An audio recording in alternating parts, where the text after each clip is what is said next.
David, you got the mayor. This is our special Valentine's edition of our Roswell City Council meeting being held on Monday, February 14th, 2011. I'd like to invite everyone here. First, I'd like to call in Dwayne Orrick to lead us in the pledge. We'd all stand and face the flag.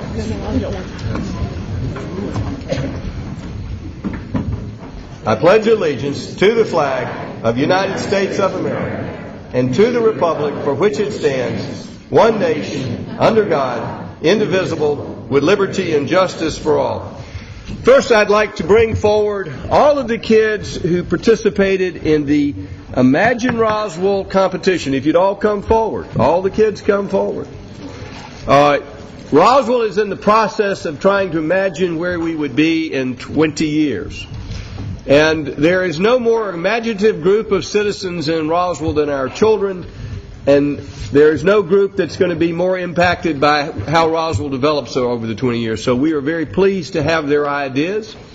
About halfway through this process, I said, well, I wonder what the kids are thinking. But my council and the staff had already figured that out and did this competition to get their participation. So at this time, I'd like to recognize, is it Alice Wakefield going to introduce these people?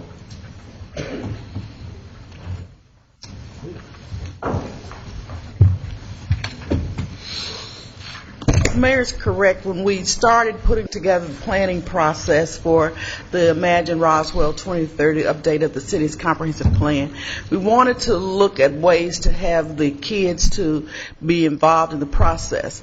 Because what we're talking about is a long-range plan for 20 years. And in 20 years, all of these people will be voting. And hopefully, we hope that there will be citizens residing in the city of Roswell. So we're delighted of their great imagination and what they see for the future of Roswell, and it's all great. And I'm going to turn it over to Jackie to talk about a little bit about the different categories. Yes, we have students who participated in grades 1 through 4, which what they were supposed to do was a poster indicating people, places, and homes and businesses. Grades 5 through 8 had to include all of that, plus also talk about a redevelopment project. And we had several essays in that category that were written, and also posters. And then 9 through 12 had to do a multimedia project, and we had one 9th grader submit a project that showed the city of Roswell as the nation's water supply in 2030, and where everybody from around the country flew in and got their water here and then took it out to the other states. So I'd like to have all the students introduce themselves and let us know what school they attended, and then have a picture with the mayor and council. Thank you. So if you'll pass a microphone around. We'll pass the microphone.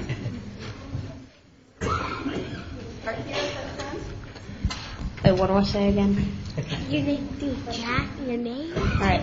What name and school? All right. I'm Jack McFarland, and I go to Swift. I'm Ryan Neal Faulkner, and I go to Swift. My name's Eric Cardenas, and I go to Swift. My name is Alex Creed, and I go to the Swift School. I'm Jacob Wooten, and I go to Swift School. I'm Cooper Kennedy, and I go to Swift School. I'm Ria D'Souza, and I go to Mountain Park Elementary School. I'm Duncan Link, and I go to FSA.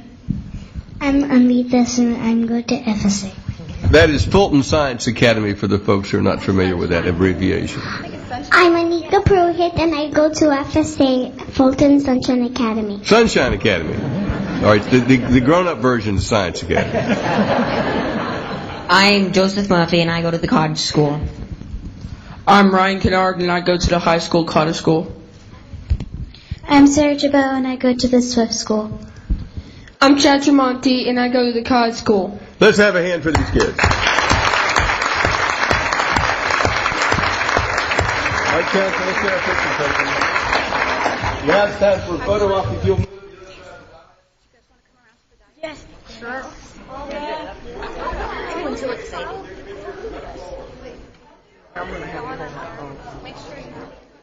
It's in front, Okay, Cooper.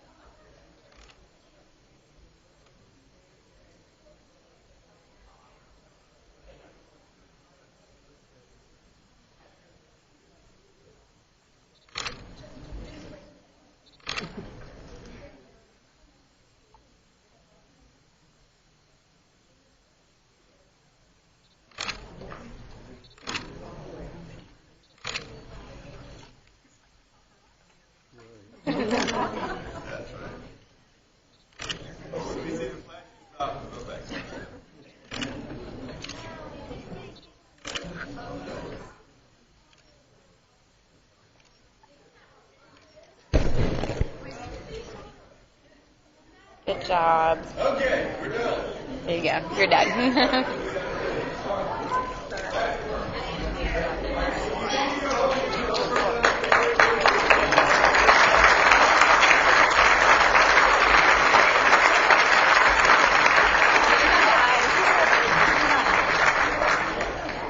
I just want to end that with thanking all our sponsors and people who contributed, which was the Aurora Cineplex, Andretti's, Zaxby's, Roswell Brunswick Zone, Roswell Recreation and Parks, and Chick-fil-A. Thank you.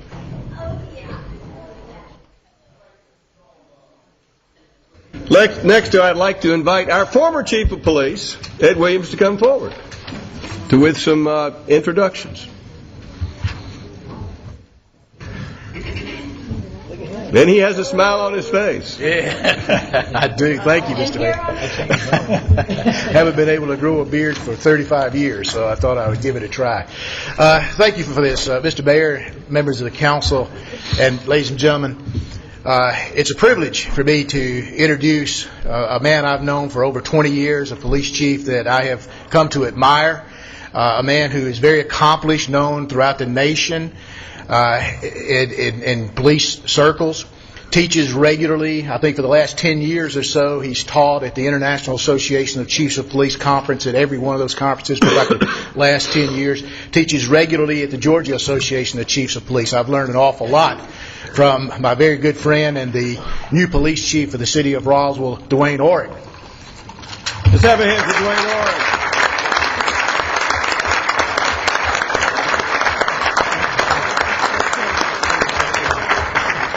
At this time, I'd like to invite Judge Hilliard to come in for our formal swearing in.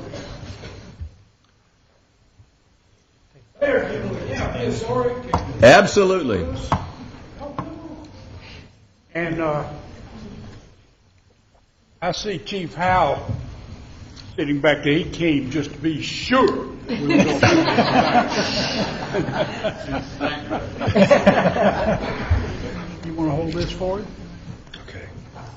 Put his right hand on that, left hand on that, and raise your right hand. And repeat after me, if you will. I solemnly swear that I state your name. I solemnly swear. Or he was with us. Will support the Constitution of the United States of America. Will support the Constitution of the United States of America. And the Constitution of the State of Georgia. And the Constitution of the State of Georgia. That I will, in all respects. And I will, in all respects. Observe the provisions of the Charter and ordinances. Observe the provisions of the charters and ordinances. Of the City of Roswell. Of the City of Roswell. And I will well and truly perform the duties. And I will well and truly perform the duties. Of the Office of Chief of Police. Of the Office of Chief of Police. And that I will, to the utmost of my skill and ability. I will, to the utmost of my skill and ability. Endeavor to promote. Endeavor to promote. The interest and property of said city. The interest and property of said city. Without fear, favor, or affection. Without fear, favor, or affection. So help me God. So help me God. Congratulations, Thank Chief. you very much.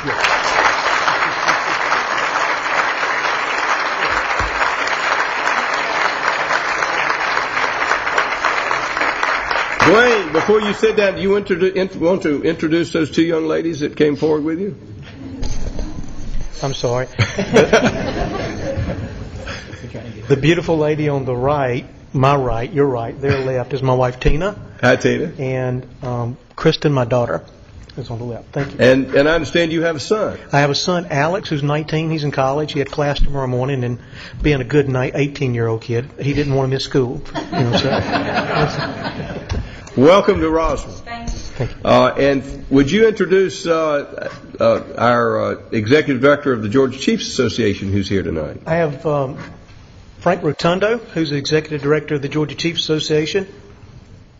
And I also have, if I could take the liberty, my father-in-law, Colonel Bill Hughes, his wife, my mother-in-law, Georgianne Hughes, and Tina's sister, Jordan, and her husband, Seth. Welcome, welcome. Let's have a hand for those folks.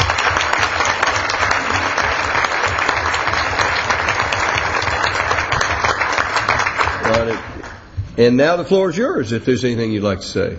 It's an honor and a privilege to have the opportunity to come serve the city of Roswell.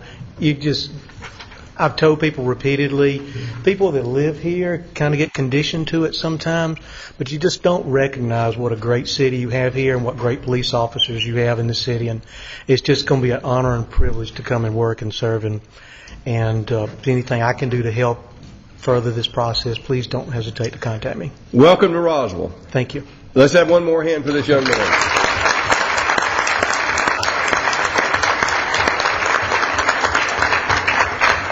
And I'd like to close by thanking Chief Williams for 16 years of service and Rory Howell for 10 days of service as our Chief of Police.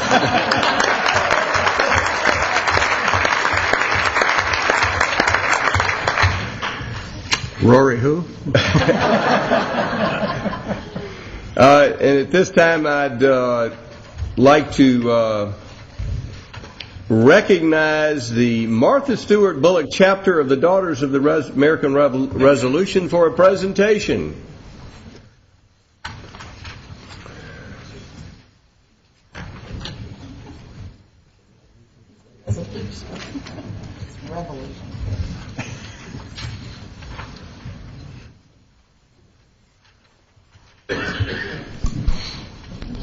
Thank you.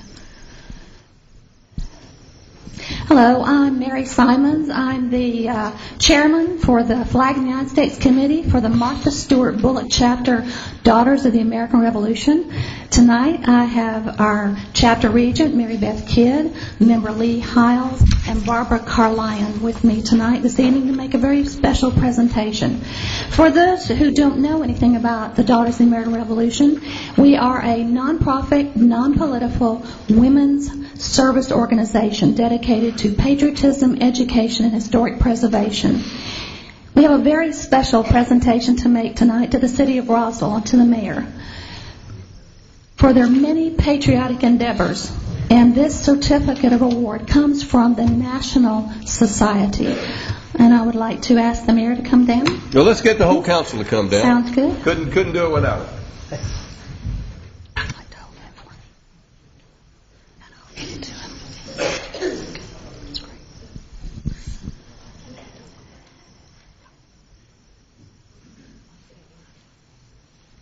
And I will read this to you. The National Society Daughters of the American Revolution, the Flag of the United States of America Committee, Certificate of Award presented to the City of Roswell by the Martha Stewart Bullock Chapter for proper use, correct display, and their ever-present patriotic presentation of the flag of the United States of America, dated February 14th, 2011, signed by our President General, Mary Ann T. Wright, and our National Chairman, Flag Chairman, Virginia Pofferberger. Thank you so much. Thank you so much. And our region has something very special to say to you. I just want to say thank you for 25 years of support for our daughters. Well, I want to thank the Daughters of the American Revolution for they've been around more than 25 years. Well, but just the 25 years for this chapter. We've had Daughters of the American Revolution. You don't think I'm 25 years old? We were actually founded in 1890 and by an act of Congress in 1896. So we have been around a little while, and we do we do look pretty good, don't we, actually? But thank you so much, and we are really honored to be a part of this wonderful city of Roswell. We thank you for your service, and it is with pride that we fly the flag at City Hall, at our police department, at our parks, and in our city. So thank you for your service, and thank you for this pledge. Let's have a hand for the Daughters of the American Revolution.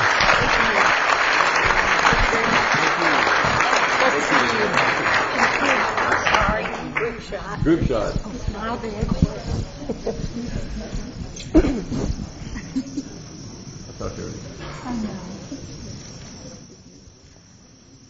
Thank you. Thank you. Thank you.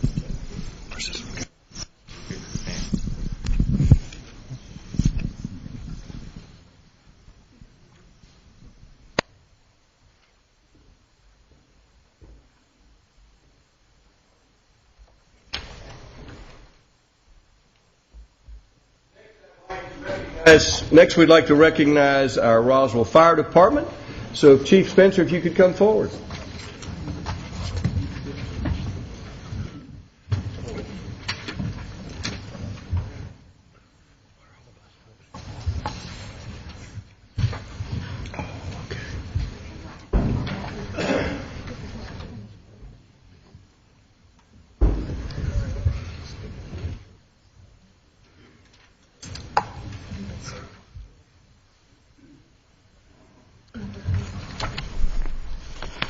Thank you, Mayor and Council. Tonight, the Roswell Fire Department is number one again. The Georgia Firefighters Burn Foundation Boot Drive is an event that the Roswell Fire Department has supported since 1990. Over the past 20 years, Roswell has collected $629,000 for a great cause. The Georgia Firefighters Burn Foundation supports burn victims in Georgia, provides fire safety education to all ages, operates a burn camp for burn survivors, and supports the local fire department with a 10% payback of the money that we turn in. This year we'll receive $8,000 from the Burn Foundation for fire safety education supplies. Over the 20 years that we've done this, they spent a lot of money collected for a good cause. And I'm proud to stand up here and say that these folks behind me, the firefighters, the men and women of this department, have stood in the streets, never complained. If they did, they didn't tell us, and collected money. And we're proud to say that we are number 3 in the state in the last 20 years. This year, the fire department was number 1 in total money collected. The men and women of the Ross Fire Department, we held boot drives at various locations throughout the city. This year, we raised or collected $80,522.91. And we had the most per capita of $583.50. Every one of these guys and ladies that belong to the Rossville Fire Department do this for a good cause. And they collect money for people they don't even know. But we hope and pray that one day that we don't need to have some of this money spent on us for being burned in a fire. So the men and women of this department make this our pledge to the burn survivors, and I'm so proud to be a part of it. So these are the folks that done it, and I'm Let's so have proud. a hand for these folks.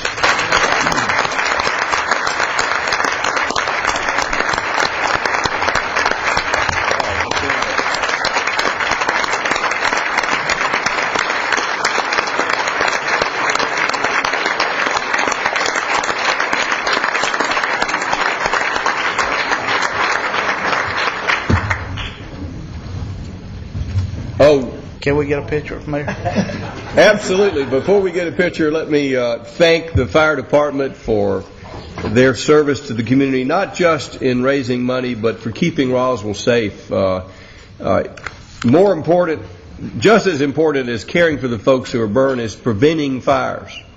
And Roswell has an excellent record of fire prevention and in putting out fires before they hurt anybody and saving people for those fires. So whether it's helping the victims or preventing fires or putting out fires, you are the number 1 department in the state, and we appreciate all that you do. Let's have one more hand for these folks. So we're going to picture taking.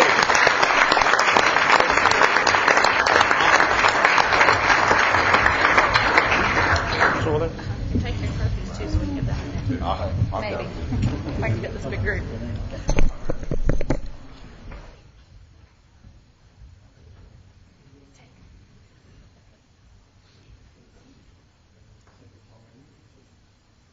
This is going to be tricky. Yeah, y'all have to squeeze in a little bit. Yeah, y'all are gonna have to like kneel down.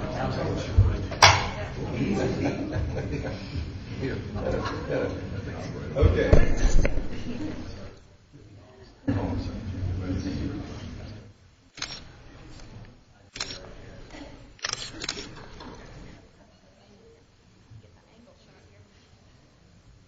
Why are there 2? Most money, most per capita. 2 number 1. Okay. Thank you, sir. Great job.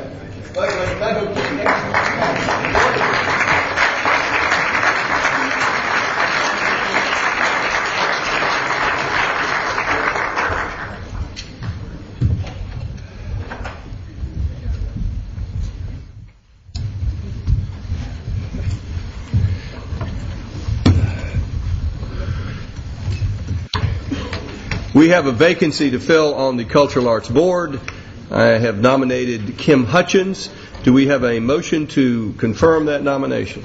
So moved. Motion by Nancy Diamond, second by Councilman Orleans. Any further discussion? All in favor of the motion, raise their hands. Passes unanimously. And with that, do we have a motion to approve the consent agenda? Oh, we have one last thing. I'd like to call upon Becky Wynn to call on that resolution. The 3-foot rule. Oh, the 3-foot. Oh. Okay. Kind of threw me for a loop on that one. Thank you very much. And thank you for letting me introduce this because I am a member of the Bike Roswell Association. I think this is a great thing to do. It's an approval of a resolution in support of House Bill 180, a proposed amendment of the official code of Georgia, and help me on that one. Thank you. To provide for greater automobile, pedestrian, and bicycle safety. And I'm assuming we're going to have, would that be Mr. Eisenbrack to look at this or talk any more about it? Would that be all right? Former president of the Roswell Bike Roswell. In fact, Mr. Eisenbrack helped me buy one of my first bicycles. We got that It's my done. pleasure. So let him know what we're trying to do here. Mr. Mayor, members of the City Council, as you know, we have a very bicycle-friendly community here in the city of Roswell. In fact, we're still the first and only nationally designated bicycle-friendly community in the state of Georgia. And we have many bicyclists out there, and the sad truth is that the more bicyclists we have, the more opportunities there are for mishaps. And while we do everything we can for the education of both motorists and bicyclists, there is currently a bit of a gray area in our law about passing safely around cyclists. Many states have a law which gives an indication of a safe passing distance when a motorist is overtaking a bicyclist, and that is generally 3 feet, basically an arm's length away, especially to account for rear view mirrors and things. So the state of Georgia is trying to join in that chorus of voices to make it easier for people to understand what a safe passing distance is. There is a bill currently pending in the House legislature right now about this 3-foot law, and the city of Roswell would like to add its support to that voice. Do we have a motion? Motion to approve. Do we have a second? Motion by Councilman Wynn, second by Councilman DiPolito. Does anyone in the audience have any questions or comments? All in favor of the motion, raise their hands. Passes unanimously. Thank you. This time I'll call upon Administration and Finance Department Councilman Jerry Orleans. Oh, we have a motion. We have a consent agenda. Do we have a motion to approve the consent agenda? So moved. Thought we already did. Motion by Councilmember DiPolito, second by Councilmember Wynn. Does anyone in the audience have any questions or comments regarding the consent agenda? There's a copy of it back there in the back. It's basically approving minutes and some other routine stuff. Not quite. We have a motion. Councilmember Price. I've actually discussed it with Transportation Department today, but on item number 4 with the BARDA intergovernmental agreement, there was an item there that we might pursue asking them to waive or delete that would give us some flexibility should there ever be changes in the MARTA routes. Or do we need to amend? Do we need to make an amendment? I can either extract it and amend it or just amend it in that fashion. Well, let's vote on the other 3 and then we'll vote on that one. Do we have a motion to approve the consent agenda with the approval of the January 18th meeting, approval of the contract with Curb Tech for the sidewalk project and a project for the Georgia Power lighting? Do we have a motion for that? Motion by Councilmember DiPolito. Is there a second? Second by Councilmember Orleans. All in favor of that motion, raise their hands. Passes unanimously. So, as far as the MARTA agreement for bus stops, how would you like to amend that? Just like to amend it that we pursue, prior to signing this, the elimination of paragraph E. And E, what does E do again? requires us to remove the bus stop shelter should they drop it from the route of service on the service route, and we might be able to use it for something else, or if we didn't have to remove it right away and it was our decision when to move it, then that might give us more flexibility. All right, we have a motion to amend that to eliminate the requirement that we remove these after it ceases to be a bus route. Do we have a second? Mr. Mayor? Yes. If I may, could Steve Asenbrock come up and elaborate on that a little bit? Steve.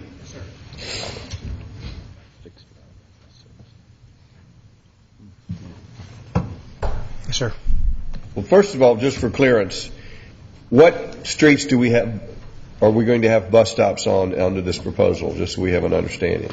Currently, everywhere where we have the Route 185 and the Route 85, which is essentially State Route 9, parts of Holcomb Bridge, west of 400, Mansell Road. Those are the primary routes in Roswell. Highway, any other routes that we're putting bus stops on other than? No, sir. Down at, I understand there are 10 locations. We're going to be putting bus stops on Highway 9, Mansell Road, and Holcomb Bridge Road. Yes, sir. Essentially that area. And so the first point is this is if we're still having MARTA up here, if they don't cut us off, first of all, we need to recognize this is a remote possibility. Correct. But if they do eliminate the bus route, say on Mansell or Holcomb Bridge Road or State Route 9, I understand Councilmember Price is saying we want to be able to leave the bus stops there if we want them to. If, for instance, if we were to establish a different type of system or trolley or what have you.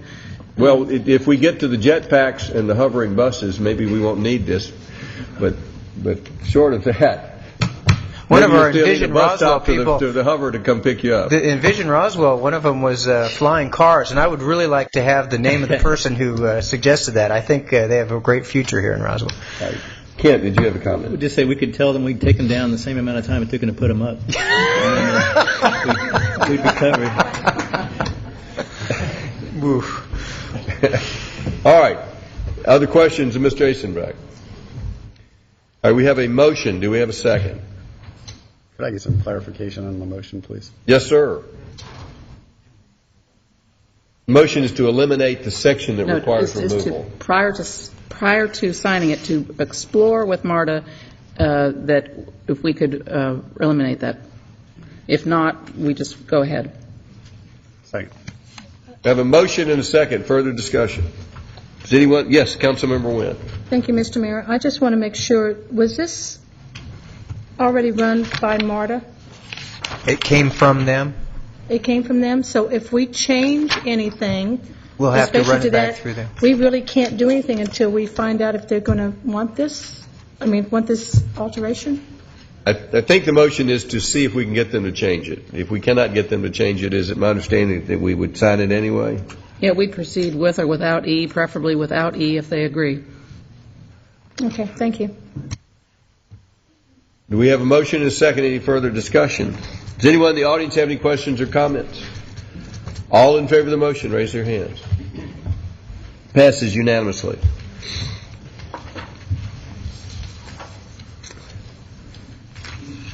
This time I'll call upon Administration and Finance Department Liaison, Councilman Orleans. Thank you. First item on our agenda tonight is strictly a house cleaning resolution. In signing contracts recently, trying to sign contracts, we found that we had identified individuals for signing purposes rather than positions in the city.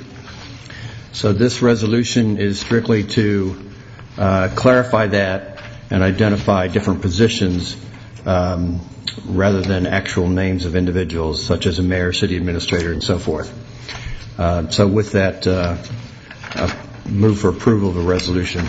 Motion by Councilman Orleans for a resolution clarifying who signs documents. Is there a second? Councilmember DiPolito. Thank you, Mr. Mayor. I just had a question before we move forward. The policy mentions the effective date being March 14th. Would that not be tonight after we approve it? February 14th? I think that should be February 14th. I think, may I speak, Mr. Mayor? Councilman, Me. our city administrator, Kay Love. Thank you, Mr. Mayor. I believe this date was predicated on this going to committee, which if we had taken it to committee, it would have been on a March 14th agenda. However, we moved forward, since it was housekeeping, to go ahead and bring it forward so we could have it in place before we sign some upcoming contracts. So we'd like for it to be February 14th. Yes, sir, we would much like that to be February the 14th. Thank you. Do you wish to amend it? Propose an amendment? I would propose that the effective date is changed to February 14th. Do we have a second? We don't even have a second for the by original Wynn, motion yet. Okay. We have anyone in the audience have any questions or comments? Councilmember Price. I noticed that on our table here, there's a revised version, and I just wondered how it's different from what was in our packet. Julia, look, if you could explain the revision. As this was being reviewed by you, the mayor, and the council, it was requested that we go back and actually mention the sections of the charter that gave authority to these people that were signing these various documents, and also to tighten it up so that it would only be the mayor and the city administrator and the mayor pro tem that could sign checks. There is a need for the finance director and the future deputy director to be able to handle wire transfers, investment purchases, and those things, and all of that was straightened out in this policy for the revised. Mr. Davidson, is it fair to say that we're really just establishing a policy which is in line with what the charter allows and requires? Yes, sir, Mayor. Other questions? We have a motion and a second. Any further we've got an amendment. Any other questions before we start voting on these things? We got a second on the amendment. Councilmember Wynn. All in favor of the amendment to change the effective date to the current tonight? That's unanimous. All in favor of the motion as amended? Raise their hands. That's Orleans, Eigelhart, Wynn, DiPolito, and Diamond. All opposed? Councilmember Price, are you opposed or voting? No, I'm abstaining because I only just received it and I haven't had a chance to read it. Passes 5 with the votes of 5 with the abstention of Councilmember Price. Next item on the agenda is approval of resolution to apply for EPA Sustainable Communities Building Block Program, and this is going to be presented by Michael Fisher. Thank you, Councilman Orleans. We have an opportunity to apply for an EPA Sustainable Communities Building Block Program. We received this announcement last week, and the application date is February 23rd, so we wanted to bring this to you tonight. It's an opportunity to go out for a pilot program that EPA is working with in collaboration with DOT and with HUD.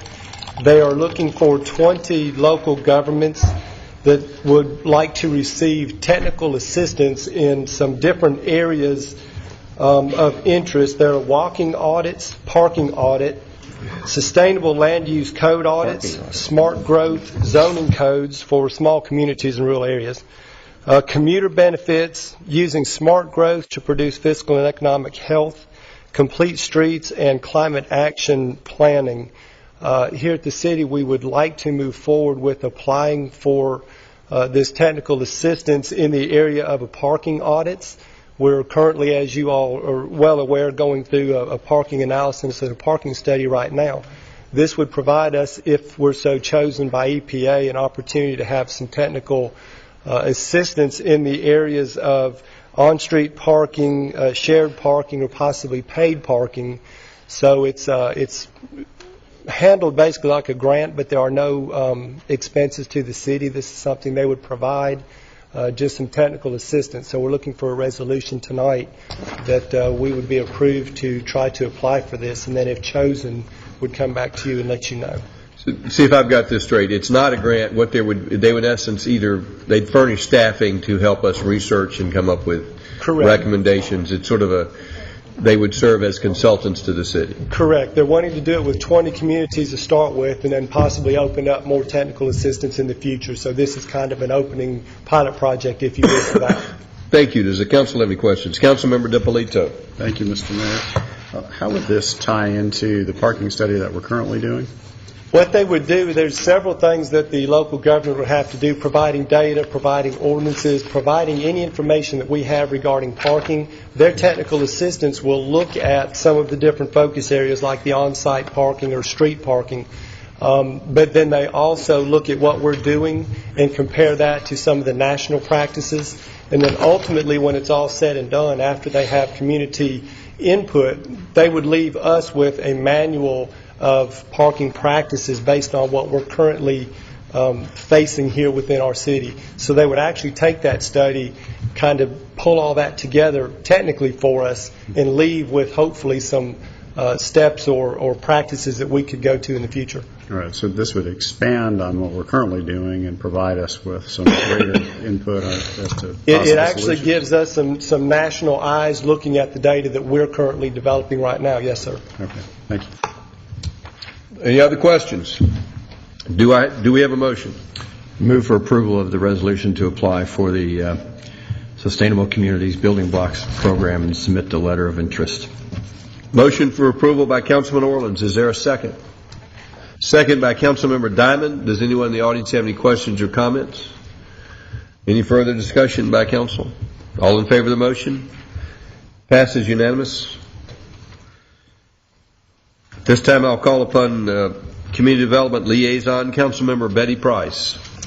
Thank you, Mr. Mayor. The first item is CU10-06, Kings Court Chapel, southeast corner of Willio Road and Highway 120. Brad Townsend, Planning and Zoning Director, will give us the details. Thank you. Thank you, Dr. Price. This is CU10-06, Kings Court Chapel, located at the southeast corner of Willio Road and 120. This application is requesting a conditional use to build an approximately 27,000 square foot church containing 520 seats, containing offices, classrooms, gymnasium, and a fellowship hall. This application also includes one concurrent variance to the stream buffer requirements. The application proposes to encroach into the 150-foot impervious setback on the east side of the stream to allow for parking and for driveway aisles. This is an aerial photograph showing the actual location of the property. Across Willio Road to the west, we have commercial property. To the north, we have vacant city property as well as a substation, as well as a townhome. We have existing single-family residence to the east and an existing school to the south.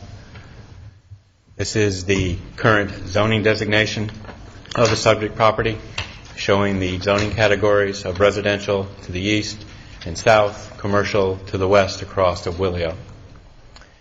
This is a graphic representing the actual proposed site plan of the property. The yellow highlighted area is actually the area that would be preserved in either buffers or setbacks.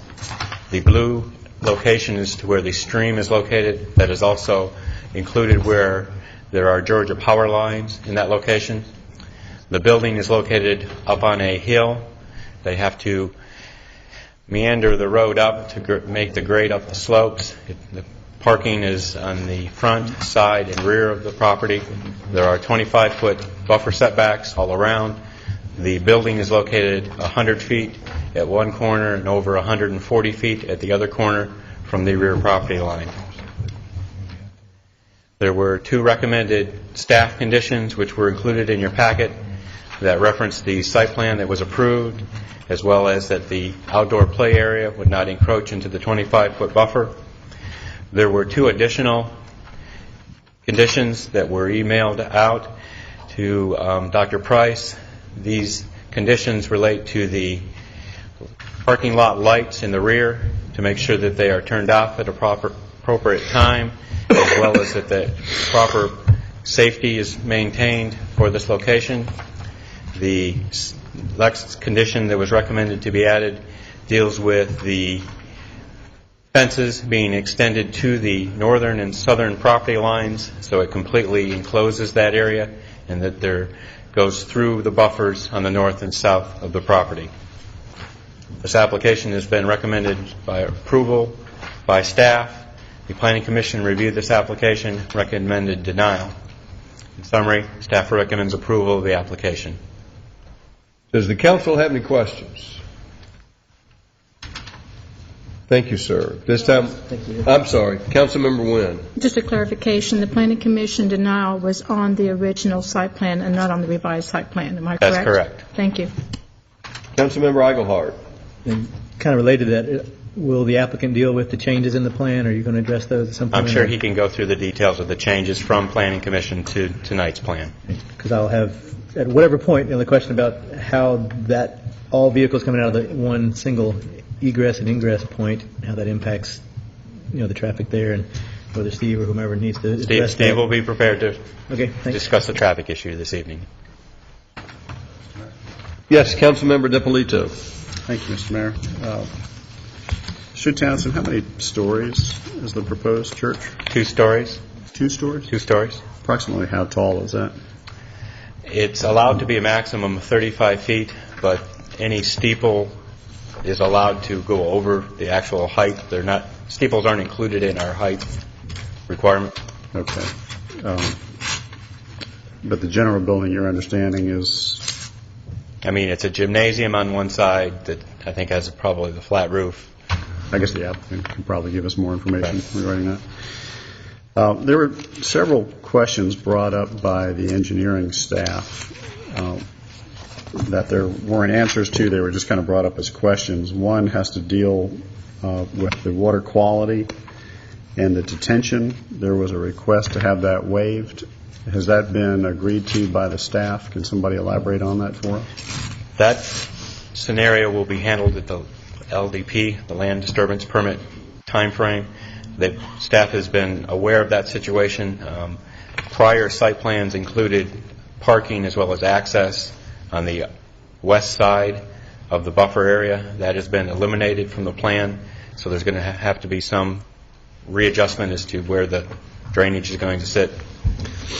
Based on the plan I'm looking at, there is nowhere for it, which is why I think it needs to be addressed tonight versus afterward, because where else would it go?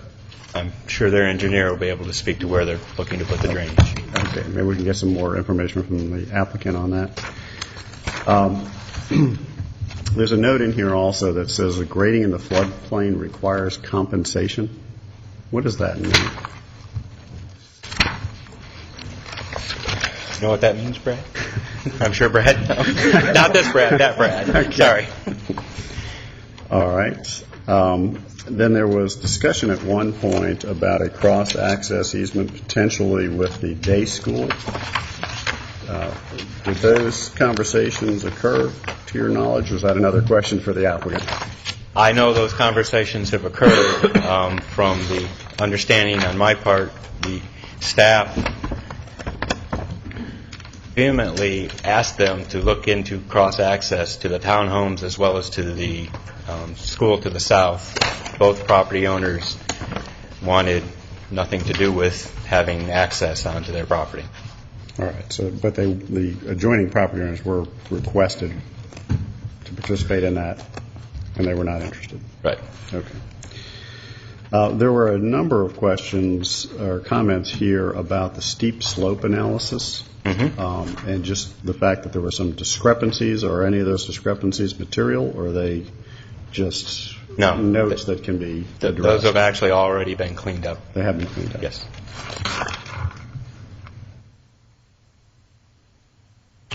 Okay. Thank you. Thank you. Any other questions?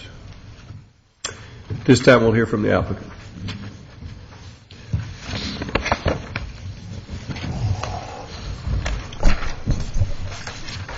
Mayor and members of the council, I'm Don Rollator. My address is 11660 Alpharetta Highway, Suite 630, City of Roswell, Georgia.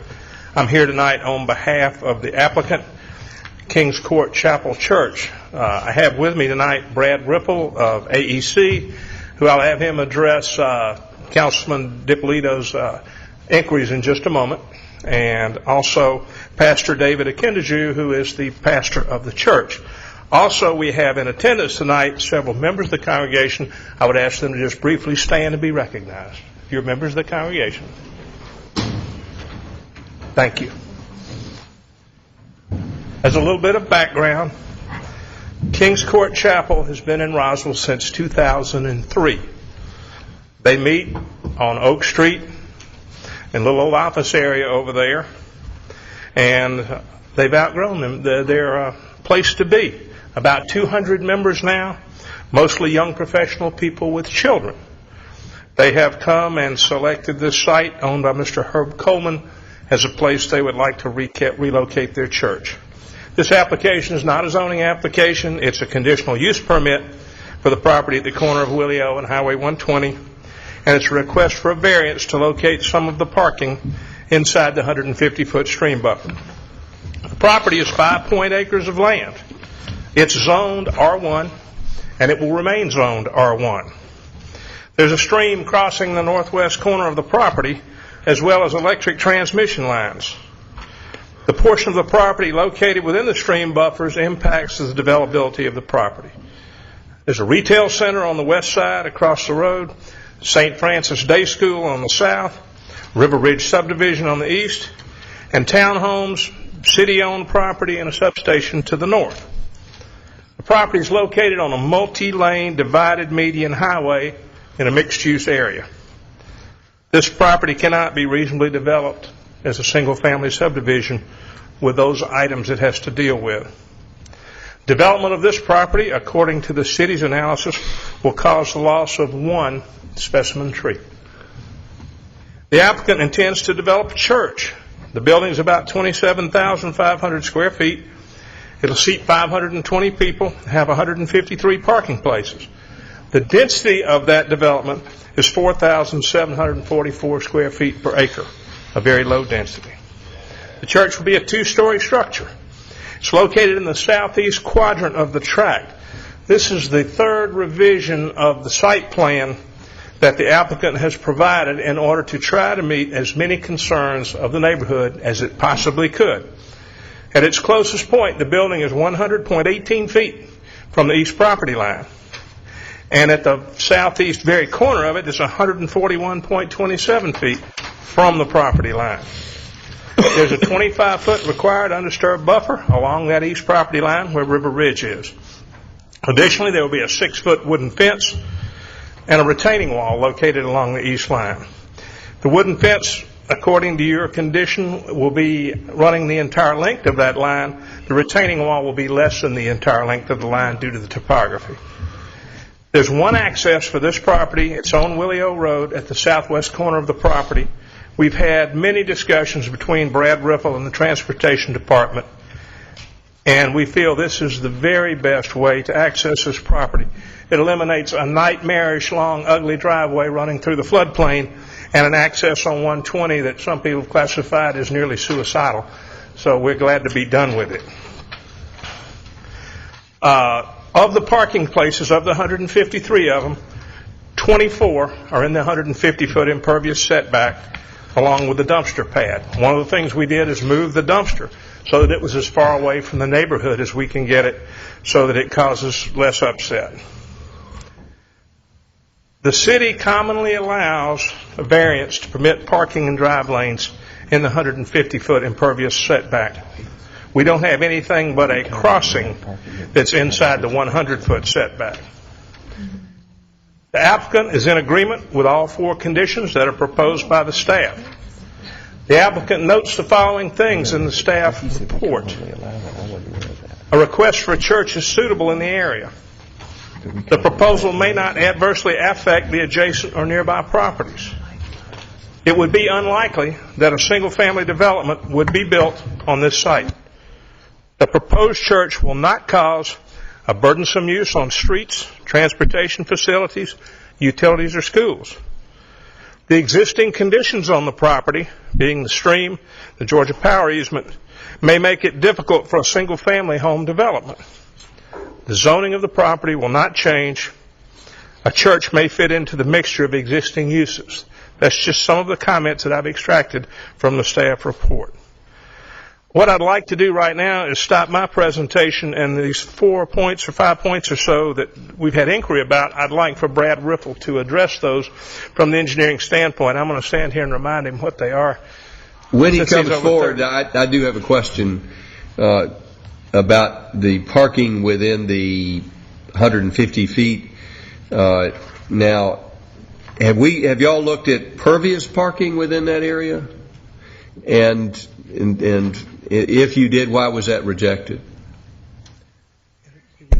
Brad Riffle with AEC 50 Warm Springs Circle. I don't know. We've always mentioned that we would do it. I don't know if there was any rejection of it. So we are proposing to provide some permeable surface, whether it be permeable pavers or pervious concrete. Well, I get back to staff. If this is pervious parking, is that pervious parking allowed within the 150-foot area? Because I'm just trying to get, is a variance required for all those parking spaces, or maybe just the dumpster or something?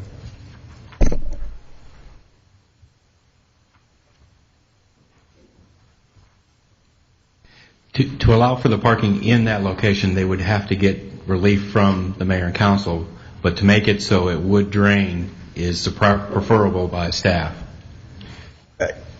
I'm just trying to understand. So, to make any type of encroachment into it. Well, as I understand that you've got a 100-foot undisturbed area. Right.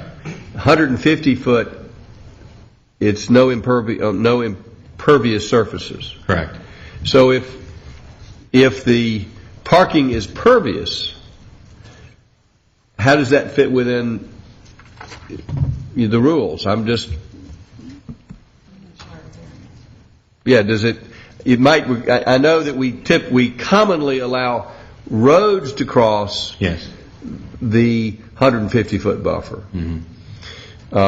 And other than maybe that little dumpster, if that were all pervious, is that remove it from the need for a variance? And because I thought if it was pervious, you didn't need a variance.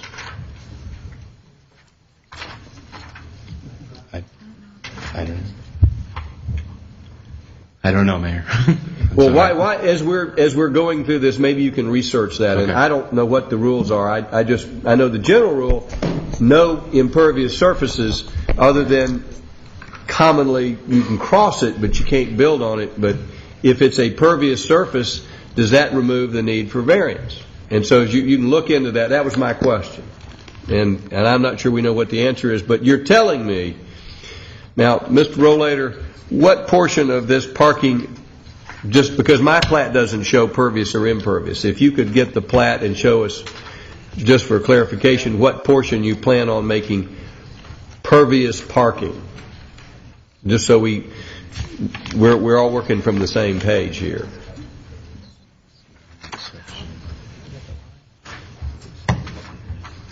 Let us tune up.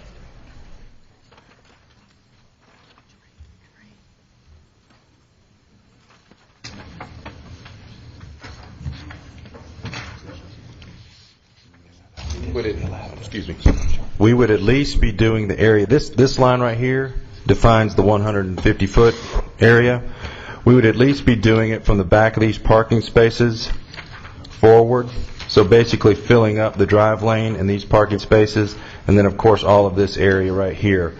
The dumpster pad, of course, needs to be concrete because of the truck and its motion on the pavement. So that would need to be concrete there. Yes, everything. Just for the dumpster. All right, well, now, they're saying you need a variance, but we also have another provision called buffer averaging. So if you had more pervious parking, if pervious parking can be built within the buffer area, and we're getting a no here. You have to have a variance to put pervious parking within a buffer area. This is 150-foot, this is the extra additional 50-foot buffer from the stream bank, and the definition of a buffer is a natural or enhanced vegetated area with no minor land disturbance or limited minor land disturbance, such as trails and picnic areas. All right, so it's not pervious. It just has to be A buffer. It has to be a buffer vegetative space. Right. All right, I apologize. I didn't understand that. That's fine. All right, so, but it would be helpful for this council to get a.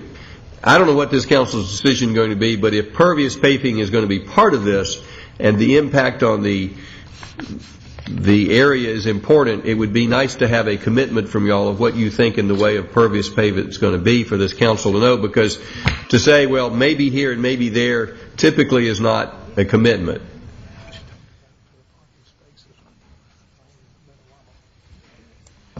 Well, what we intend to do is we're going to explore providing a lot more pervious pavement throughout the site after we do some budgetary numbers for the church.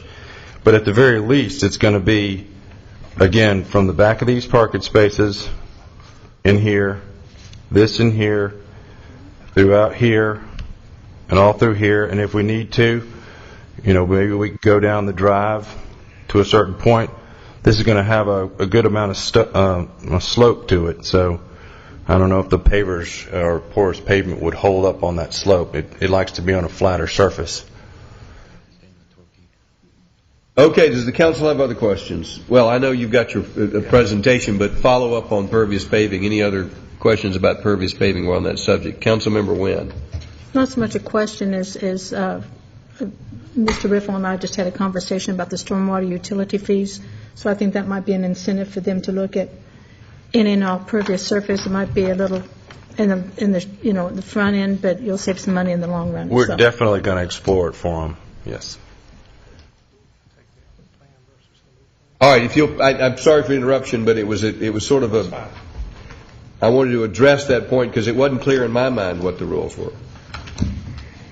All right. I'll explain Councilman DiPolito's question about the difference in the plans between the Planning Commission and now.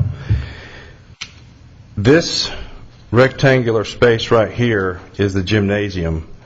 At one time, we had this little module slid around and on the back of this building right here, and the whole building was pushed forward.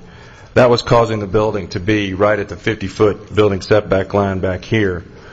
Pastor David said, why don't we slide the gymnasium, just pick it up and slide it over, and then move the whole building footprint forward this way to avoid this 50-foot building setback. That was, of course, in an effort to increase the distance of the building from the residential to the building corners itself. And we were able to double the distance by doing that. Other questions about that? Councilmember Price. What driveway? In some places I've seen there's 2 variance requests and some places 1. Can you clarify exactly what the request is of council with respect to the variance and the condition? I'm sorry, state that again. What exact variances are you requesting? To encroach within the 150-foot impervious setback. So it's just 1 variance request? Yes, ma'am. I'm not sure on. The old plan showed an additional driveway. Oh, okay. Yeah, I'll let him handle it, running all through the floodplain. Okay, the other Planning Commission site plan change, we had a curb cut that was a right-in only over on 120, and at that time we were asking for another variance to encroach in the 100-foot buffer on the west side of the stream.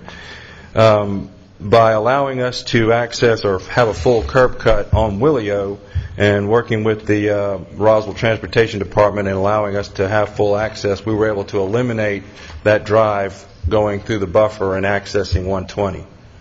So that was the other major change to the site plan from Planning Commission to now. The other question was about grading within the floodplain. That's called compensatory cut and fill. What it is if you have a floodplain and I place say a cubic foot of dirt right here, I need to be able to take a cubic foot of dirt away in a very close area. Therefore, I'm compensating and I'm not rising or raising the floodplain.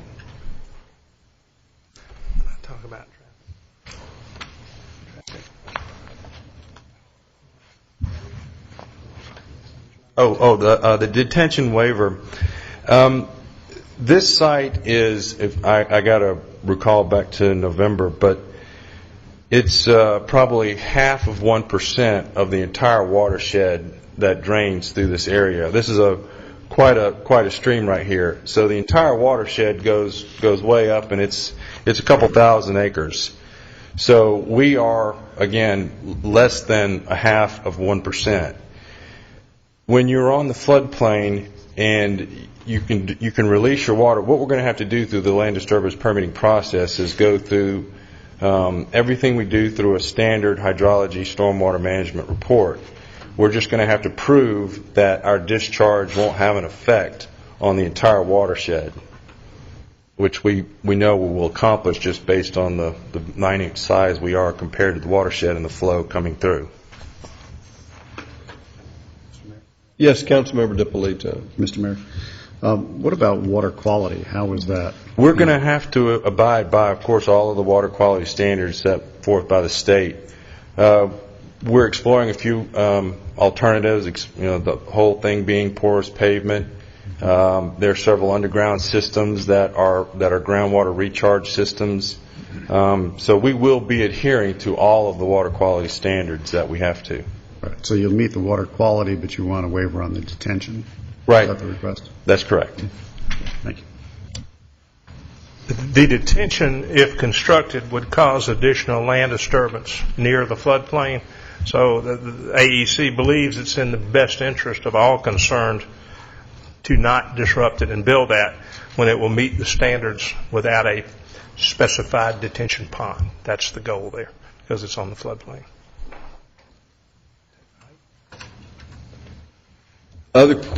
Brad will now address there was a question about the building height. I'll let Brad address that for Councilman DiPolito too. I tried to make notes of your questions. If I missed any, please let me know.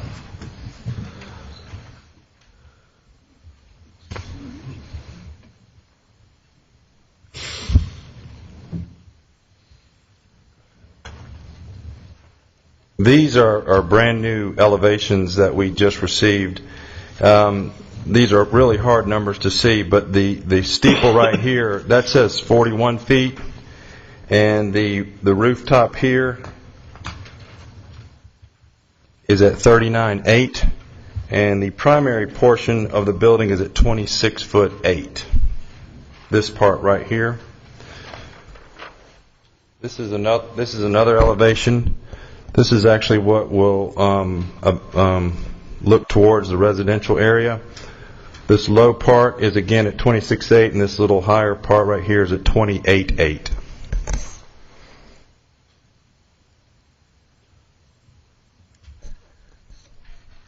Mayor, before I conclude the front portion of our presentation, it might be pertinent to ask if there's any questions of the council at this time we can handle. I had a question actually on that elevation before you pull it. Put the elevation back up. Oh, I'm sorry.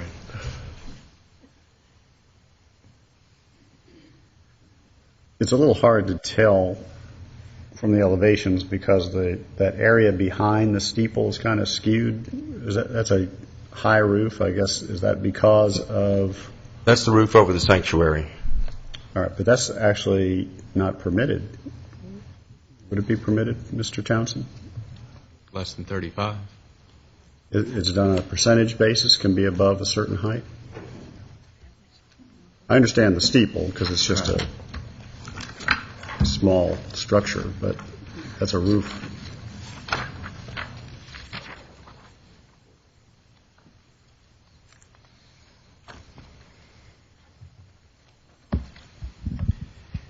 The building height is measured as the vertical distance from the grade to the mean height level between the eaves and the ridges of a gable or hip roof. So it would probably be the midpoint of that sloped part.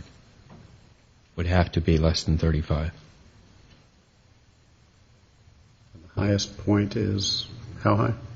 This point right here is 38'8". That's the highest point. That's the highest point right there. How does it drop I don't see a call for this height right here. Pastor says it'll be less than 35 through the center. Okay. We'll make it 35. Thank you. Other questions for the applicant before they have their seat? Councilman Eaglehart. Same question. If it goes back to our department doing it, let me know. But in terms of how all the ingress and egress out of or into and out of the same spot, just how you see that being impacted, the road and the traffic and all the things there. Well, we obviously would have liked to have had multiple points of ingress, egress, and through numerous efforts with the neighbors, we were unsuccessful. We were very happy, though, to be able to have the entire full access in. This is there are 200 members currently right now. I don't know how the patterns will be. I'm not a transportation person, so I can't really answer to that in terms of its impact, whether or not everybody leaves all at once or if it's a slow leaving. I couldn't tell you. Councilman, the basic concept is the two peak use times for the church are Sunday morning and Wednesday evening after rush hour. So neither one of the principal use periods by the church impacts high use areas on that intersection at all. So when the people there, regardless how many there are, will be coming and going, it's not at a time when that intersection is in demand. I believe that intersection has a very good rating as it is. It's not a D or an F at all. It has good access at this time, and the access and use by the church will be at off-peak times. That's why it works. The last thing I want is a clarification of the commitment tonight I understand we're going to have a commitment for some pervious parking, but what is the firm commitment tonight? I know you may add more later, but do we have a firm commitment tonight for a minimum amount of pervious parking? Let me see if I can express that to you in terms we can all live with so we don't come back to each other later. As possible, the applicant will develop those parking spaces in the 150-foot setback area as pervious parking places. The dumpster pad will have to be solid. We will study and decide if the drive lane itself can be permeable. If it can be and support the loads, we will do that as well, the part that's within it till we get to the crossing point. If, because of dumpster trucks or whatever, the drive lane itself needs to be impervious, then we have to leave that open. This is what I'd like to see. I'd like to say if we're going to be eliminating if we're going to be eliminating 500, let's say 500 square feet of pervious area with hard surfaces, I'd like to see a replacement somewhere with 500 square feet, whether it was, ideally it's in those spaces, but I think you could balance it out. So saying if we're going to be, whether it's the drive lane or it's the front or the back, my intention when I supported the initial adoption of this to say we don't want to lose pervious areas, and if this council is granting a variance to go from a vegetative state to a pervious state, I still would like to say we need to at least have the same amount of perviousness. So if we had the alignment, you might change it whether it's in the drive lane or not, but I'd like to see that we get to the same pervious area that whether we have the variance or not. We can do that. That's fine. Yeah. All right. You need to think about what the appropriate language would be. I think you understand the concept. I'll let Brad work on that. If there are no further questions... No, we have another question. Councilmember Diamond has a question. I'm not sure which Brad is this for, but of the 24 spaces that make this a variance, are those our requirements of the city? Okay. Yeah, city code requirements. And does any of that fall into your administrative percentage?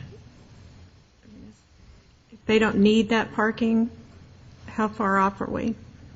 I think they're right on the numbers, right? But we're at 3.5 Is that- seats per space. Is that with our administrative variance or before or after that? That meets the current requirements. Here was the Without question, any- could we Could I eliminate give the parking? 20% administrative? And how would they feel if we eliminated the parking altogether? Not all the parking, but let's say if we weren't requiring you to have as many parking spaces, could you live with less parking spaces if we just said, let's require less parking spaces, carpooling, maybe work out some shared parking down the road? The problem would be, again, this is the line right here. That's the 50-foot impervious setback. If you were to eliminate everything within that area, then you're in essence going to be eliminating all of this parking as well, because I can't get to it because of the drive aisle. If we were to eliminate all of this parking and all of this parking, we'll then be below code, which is the 3. Yes. What the council's saying is they might be prefer to grant you a variance to the parking requirement rather than a variance to the buffer requirement. I don't know if that works for the congregation. No, I think the church highly desires Needs the parking. Yes, sir. Councilmember Wynn. Thank you, Mr. Mayor. Brad Townsend, on my plan here. It says the minimum allowed is 130, maximum allowed is 174. The parking requirements, and let me know if I'm reading this correct. Proposed parking is 153. Can you explain that to me, or am I reading that incorrectly? No, that's correct. So there are actually 23 spaces over the minimum required. Yes. So we could take out 23 and they're still meeting the minimum requirement. Am I correct? Yes. Well, I'm adding up 23 right there in the in the 50-foot setback, impervious setback is 23 parking places. The row of 14 and the row of 9? Yes, sir. Right. So, no, I'm just, what I'm looking for is if you can get away with the minimum of 130, which is the minimum, that's 23 parking places right there, and that's that row that's in the impervious setback. The only thing that you would have to do then is just the drive that's in the impervious setback. It's food for thought. I mean, this is what the mayor's saying. We wouldn't have to do a variance, Mr. Mayor. We can, at the minimum, is get rid of 23 parking places. Or we'd have to do less of a variance. Right. Well, I mean, you still have to do some drive lanes. If you have to do a little bit of variance, you'd be less of a variance. Well, I mean, there'd still be a variance, but you're talking about you still have to have some of the drive lanes, yes, but if you're looking at getting rid of parking places, there's 23 right there. Councilmember Diamond has a question. I have one other question, Don or Brad, about the dumpster. I appreciate that it got moved, away from the neighbors. I'm just wondering, because it looks like it's going to be visible pretty clearly from the street, no matter how you go around it. Is there anything on the school side, maybe any other options for that other than having a big dumpster on the corner? Now, if we put the dumpster on the school side, chances are we're going to be back up closer to the neighbors again.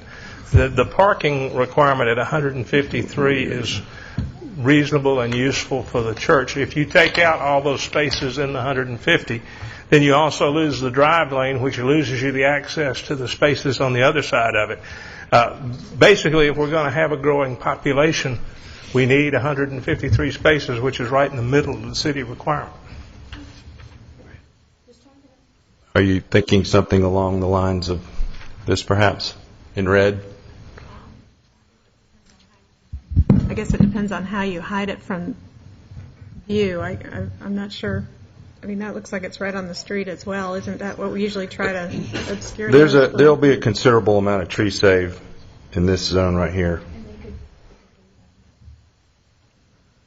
and it'll be screened. We're going to have an enclosure wall. Actually, the staff preferred the current location because you were able to pull the truck in and turn the truck around without having to back. Right. That was kind of the primary reason for us putting it there. Right. I'd like to bring up something related to what the mayor was asking and related to making sure there was no net loss of, I guess, impervious. The removal of the driveway and parking on the west side of the stream, there is additional area outside of the 100-foot buffer, but still within the 150-foot, right, Brad? Are you talking about? Yeah, just move the drawing over a little bit. This zone right here? Right. How'd you get to it? If that would be made, or buffer averaged into the requirement that never be touched. That'll help. That will work. That would work. I mean, if we're balancing 1 foot for 1 foot, I'm not sure the area, Brad, if that matches size-wise. Helps a little bit. Yeah. Well, it's that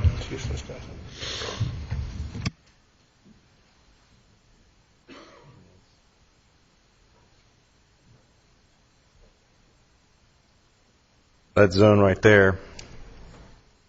That'll certainly help. Sure. That's where your sign goes, right? I don't know.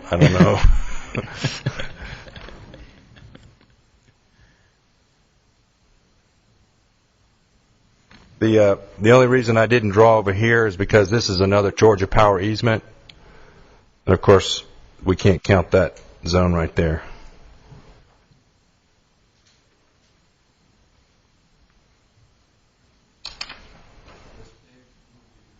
To be able to cut this short. That area pretty much can't be developed anyway, so you're not really gaining, the city wouldn't be gaining, or you're not gaining anything from it, so it would be pervious no matter what. So I don't see the trade-off there. Just, that was what I was telling the mayor. It wasn't for everybody else, but now it is. We turn into a big concrete pad and put our sign on it. Other questions? Councilmember DiPolito. Thank you, Mr. Mayor. This is in the Garrison Hill District, and I thought I read in some of the minutes that you agreed to adhere to the Garrison Hill design guidelines. Is that correct? Yes, we'll adhere to all the guidelines, site and building. Does that need to be a condition? No, it's part of code. Okay. All right. Another concern that I heard from the neighbors in the minutes was about late services. I understand there might be some times where there are services till 1 o'clock in the morning. On one Friday of each month, there is Holy Communion that commences at 10 p.m. and ends at 1 a.m. Prayer meeting. Okay. And there's no... how do you handle the concern of the neighbors for the noise? The noise will all be inside the building. We did a sound test on the building. I provided a copy to Brad. The sound test indicates that outside the door of the present structure, it's 66 decibels, which is basically normal conversation level. So we would anticipate at those distances absolutely no noise other than people leaving the parking lot when they're through, going home, any impact on the neighbors whatsoever. Right. Service is indoors. Right, and I agree with you. The noise inside is probably negligible, but the noise outside is the issue. It's not nearly as well attended as Sunday service. I would anticipate that everyone would park in the front near the building. Yeah. They wouldn't just hike for the heck of it. I think that's the answer to that one. You never know. Pastor would like to have them all there for every meeting, I'm sure. Councilmember Price. Is there any intention to use the church property facility for daytime school or whatever regular use during the day? Like, in other words, would this impact peak traffic hours? No school is intended. There's no school, no Mother's Morning Out, no daycare intended. Councilman Eichelhart. Related to that, with the gymnasium, what are the planned times for activities in that? I mean, whether basketball league or whatever might go in there? Or is it just also tied into church services? Would you repeat the question for me? The hours that the gym would be used. And for the purposes. Well, I'm I assuming don't care that it's much being about used for purchasing, gym, but but I'm assuming to be outside of the church meeting times of Sunday morning and Wednesday night. There'll be staff there from time to time, like at any church, church secretary, custodian, whoever. But the intense use time of the building is Sunday morning and Wednesday night, and one Friday night a month. question on the gym, the hours that they would anticipate using the gym. I don't know. They haven't really established that yet. The gymnasium is also a multi-use facility, fellowship hall events facility, and it's going to be its primary use, but it is going to be able to be used. It's a multi-use facility. Yes, sir. I got you. So we don't have an established time yet. No, sir. That's fair. Other questions? Does that complete your presentation? Yes, we'd reserve time for rebuttal at this point in time. And remember, that's just for rebuttal. Gotcha. All right. Mr. Mayor, Councilman I Eichelhardt. have another question. Yes, for sir. staff. Not for these things. Question for staff. Because I'm going to ask a different way, because apparently I didn't ask the question right, because I've asked twice with no answer, really. And from the original plan that was in the Planning Commission and all the things that came through, this is a major change related to the road ingress and egress. You know, it's a good thing we took out the 120. I agree with that. However, you've now moved it all to one place, and things have changed in terms of a left turn in, which wasn't part of the original discussion, and all things in there. And is somebody going to talk about that and how that has impacted and what changes are and what we expect to happen? Because there's apparently been no study, and I haven't heard anything about. Let's hear from transportation on this.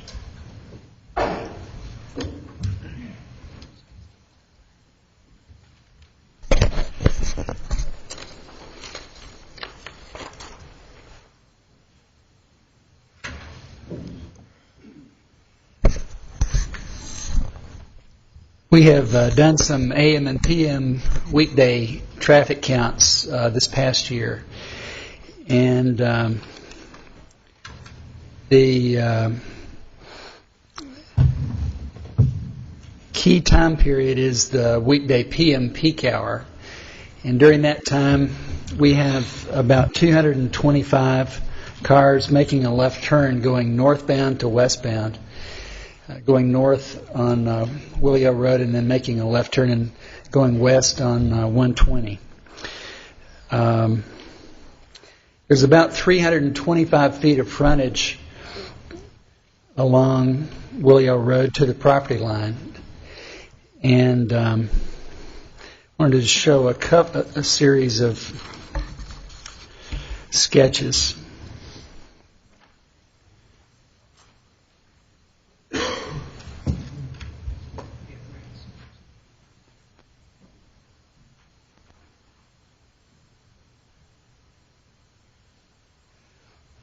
This is the existing striping, and it shows that the northbound left turn lane comes about 325 feet down to the property line, and the proposed driveway is just north of that.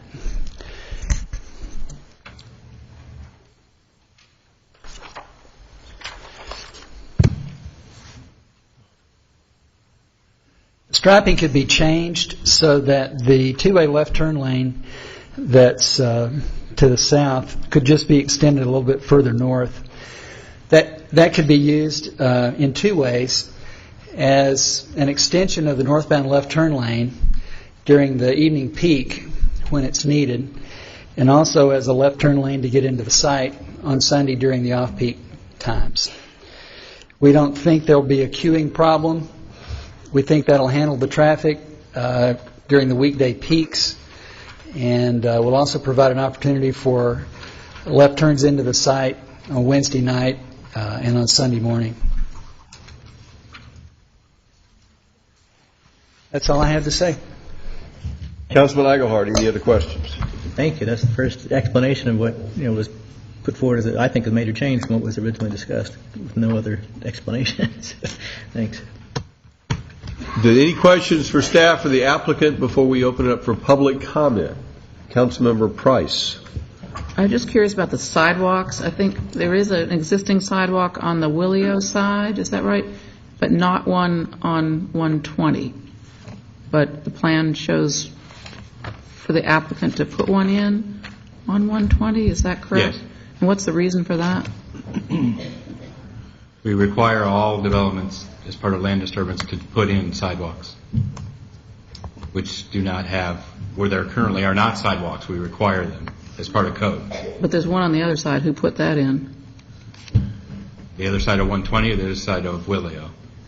I mean, on the Willio side of this property.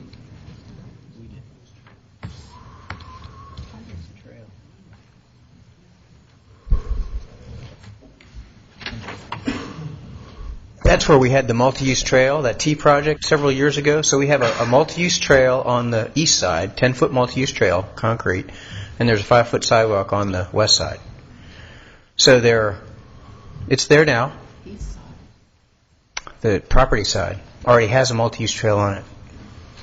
Existing 10-foot concrete sidewalk is what it says. On the east side of Willio. And the proposed sidewalk would be on the Marietta Highway side of this property. That would be the new sidewalks on the Marietta Highway. You show them that's the On multi-use 120, trail. correct. Right there. That's where the new sidewalk will be.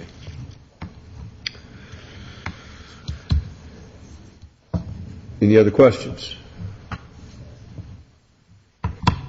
Councilman Orleans, do you have a question? Brad, tell me again the conditions. We've got 2 in our package. You said there were 4. Could you repeat them again? Jackie's going to hand out a sheet which was emailed to Dr. Price on Friday.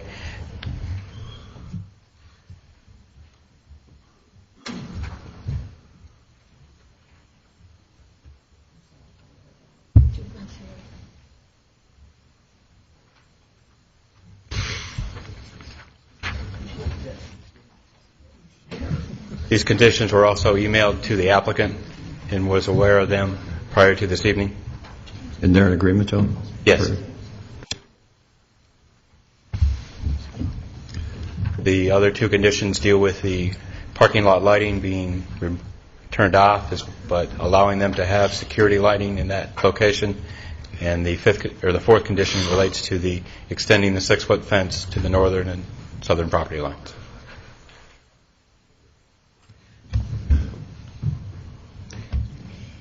So that means we're up to 4 conditions now? Yes. And I would propose a 5th condition, and that is the pervious parking condition, which we're waiting for some language on before we finish this up. But when we can get to that when we get to the rebuttal side. Yes, Councilmember Wynn. Mr. Townsend, the rear portion of the parking lot will automatically turn off by 11 p.m.? Yes. And I heard from Mr. Riffle and Mr. Rollator that they have one night a month that it's 1 a.m. That's so why. How is that going to work with any type of lighting? That's why we wanted the security lighting to remain on. We'd have to go through DRB in reviewing as well as a lighting plan to determine that. We're looking to shut off if there aren't any large parking lot pole lights, but still have probably security lighting on the building that would, allow the parking lot to still be adequately accessed and not completely dark. So it says so that the main lighting in the rear portion of the parking lot will automatically turn off by 11 p.m. What about We're leaving the front of it on. the front by Willio? Parking that faces the street. So there will be some Right. some lighting. Yes. Okay, thank you. Now, do we have a time for all lighting to go off, or you're just conditioning the rear portion of the parking? Staff just to condition the rear portion. Thank you.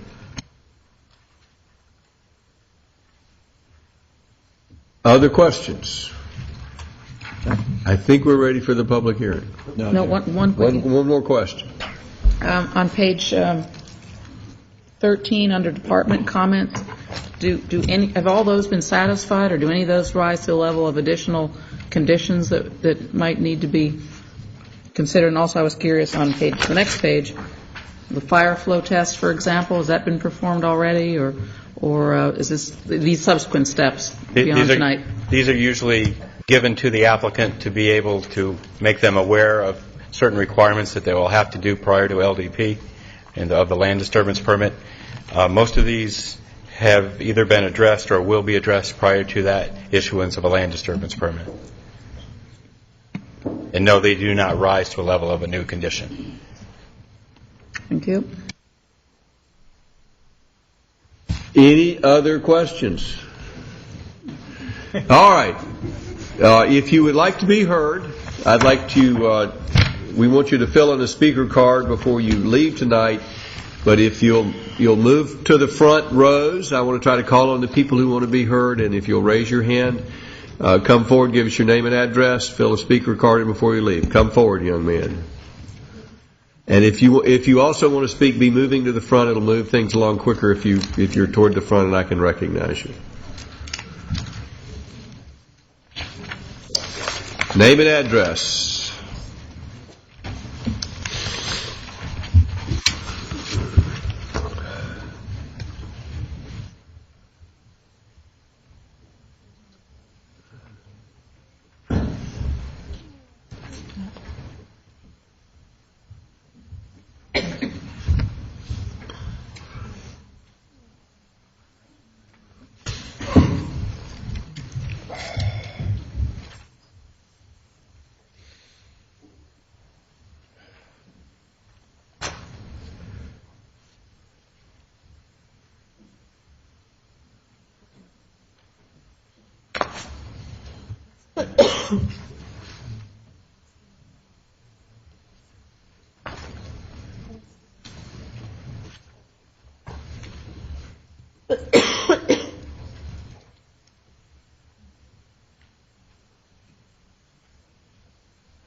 Thank you, Mr. Mayor, members of the council. My name is Tim Romashko. I'm the president of the River Ridge Pool and Tennis Association. Represents the homes that live directly east of the proposed property. Single-family homes, approximately 90 homes in our subdivision, and a few others that are over towards Spring Street and up towards Bullock Hall. Everybody get the handout? You hopefully can see this. PowerPoint should be exactly the same as the handout, with the exception I added a couple of pictures this afternoon which are not in your handout. Basically, the plan has gone before the Planning Commission, as was summarized earlier, and there's some of my information that will be redundant because I wasn't aware of some of the stuff that happened. But you've been already briefed that it's been before Planning Commission. They denied the proposal. The plan has changed, and we're going to talk about some of that. I believe it was fairly well covered already what the changes have been. We do still have some concerns. In summary, River Ridge Pool and Tennis Association is not supportive of the proposed plan at this time. Some of the issues we have, which was just covered pretty well by Mr. Lowe with the left turn storage, but we will, item number 4 on the list of 23 items that the Planning Commission looks at will cause an excessive or burdensome use of existing streets and utilities. The plan that we saw last week, which was, it's not here anymore, but the plan showed a left turn lane in both directions added on Willio Road. That one gave me some issue. It was shown on the plan, and we were told that was already approved by city transportation staff. Found out that it's probably not been approved. That plan was showing 3 cars of left turn storage southbound to turn into the church, and 4 cars northbound at 120. And those were hard painted left turns, not what Mr. Lowe just described to you. So in my opinion, and I just celebrated my 29th year in transportation, so I have seen a few of these, and traffic signals are my specialty, so I have to say that this kind of stuff bothers me when I see it. The left turn lanes, the way they were shown on the plan, I don't think would work very well, and obviously staff has already addressed that and concurs. So I was a little bit concerned about that, so all this was written up that I expected that to have a substantial impact on the traffic signal and more importantly, the operation 5 days a week during PM rush hour. Since the church is only operated Sunday mornings, Wednesday night, I agree it wouldn't be a problem then, but I was more concerned about the 5 days a week that the traffic is out there on Willio Road. I'm also a little bit concerned about the cars leaving at one time. Now that we only have one driveway, we've got 153 spaces, and granted, not everybody's going to leave at the same instant as soon as service ends, but there is a pretty heavy flow at once, and a lot of the people are going to be turning left to go towards Marietta at Willio. And so this is the same slide basically with the same points, but you can see that it basically shows the same aerial that Mr. Lowe just showed you, showing that left turn lane. That left turn lane now, even though it's pardon the term, suicide lane down farther to the south, it is a long storage area, and you can put a lot of cars in that lane. So by changing that to a dedicated left turn into the complex, I thought was a serious problem. So that what transportation staff has mentioned, I believe, would minimize the problem but not eliminate that left turn problem.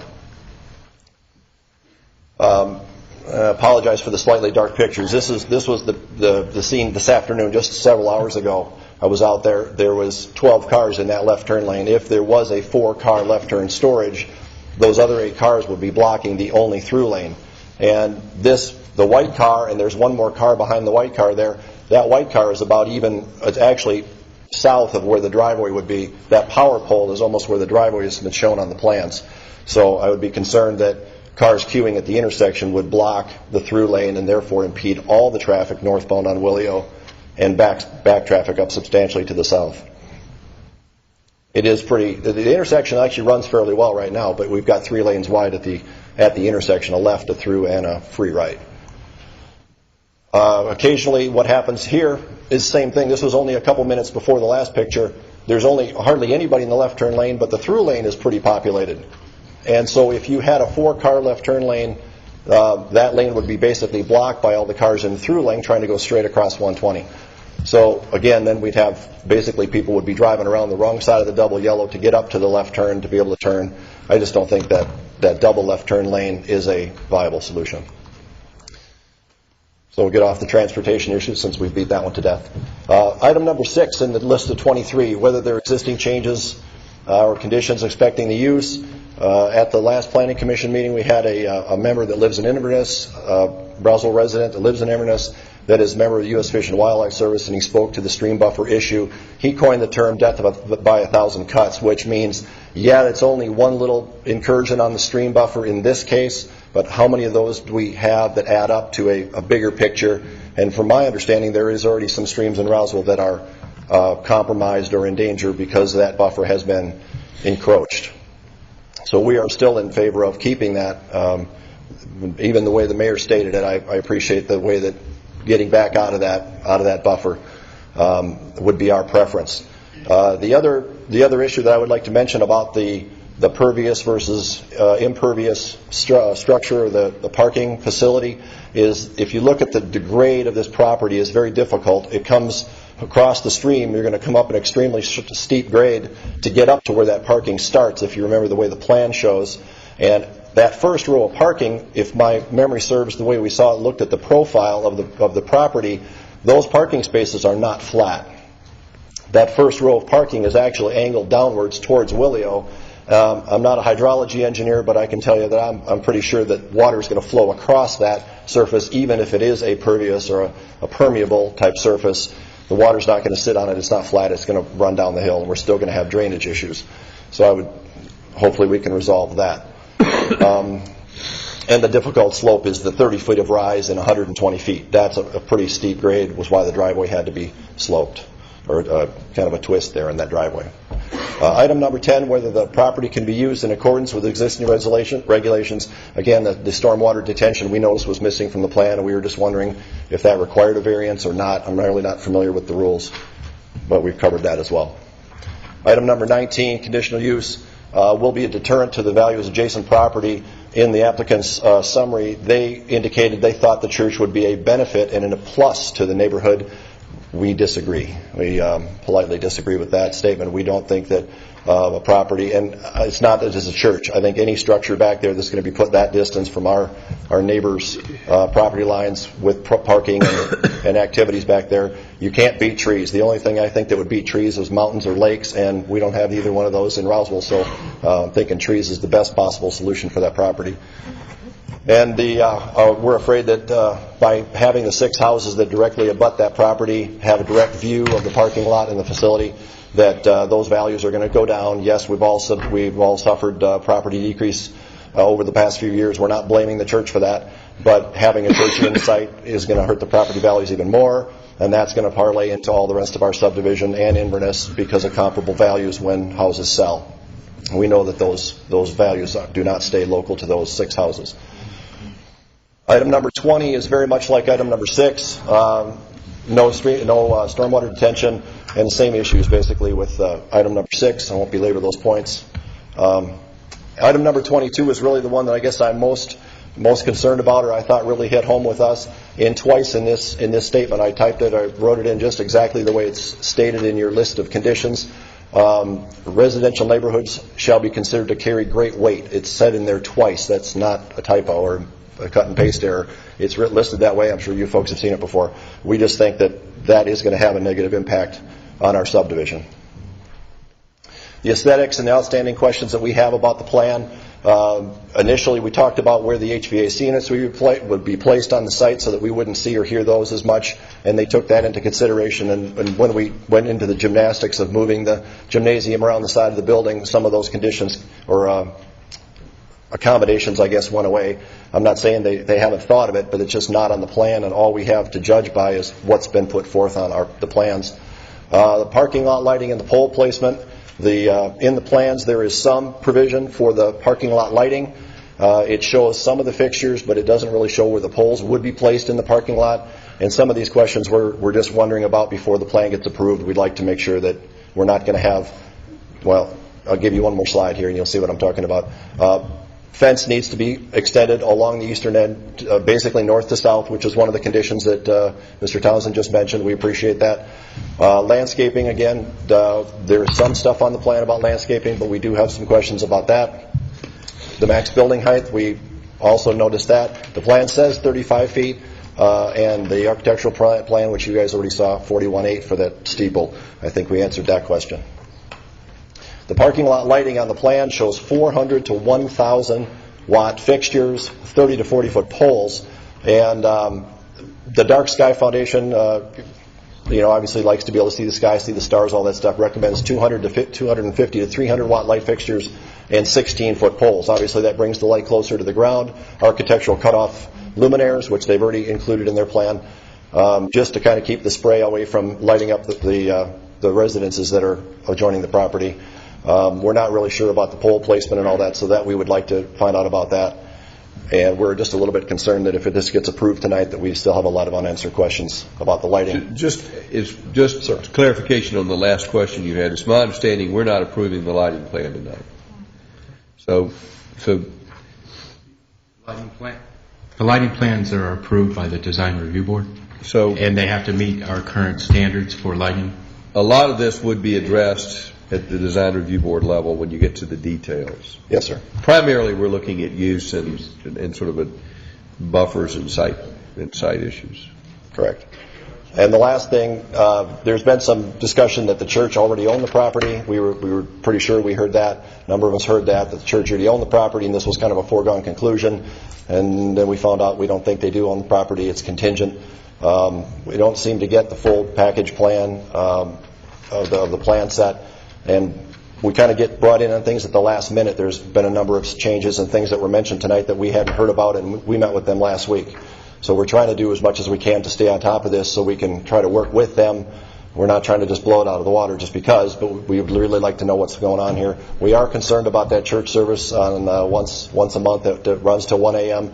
It is not the noise of the prayers. That doesn't bother us. It's the parking lot, it's the egress, slamming of doors, starting of cars. Even if the people are considerate, it's hard to be quiet when the rest of the neighborhood is dead quiet. So you're going to hear that. And of course, a lot of our houses right along that stretch have the bedrooms on the back side of the houses. So that's going to be an impact. And there was no consideration that I know of given to the Garrison Walk townhomes, even though that's not part of our subdivision. It's the 6 townhouses that are directly north of the proposed site. There's nothing there, so those people would be looking directly at the parking lot with no screen whatsoever. And just the last thing here, we just kind of got the plans. Not really sure about the process here, so pardon my question about an up or down vote from the council. You already answered some of those issues. Landscape, lighting plans, again, we've answered those.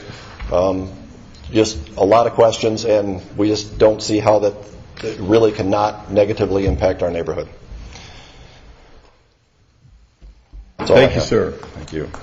Who'd like to speak next? Come forward if you give us your name and address.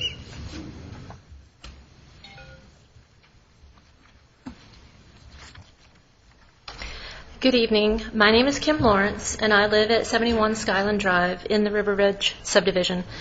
My home is adjacent to the property that the church is looking to develop.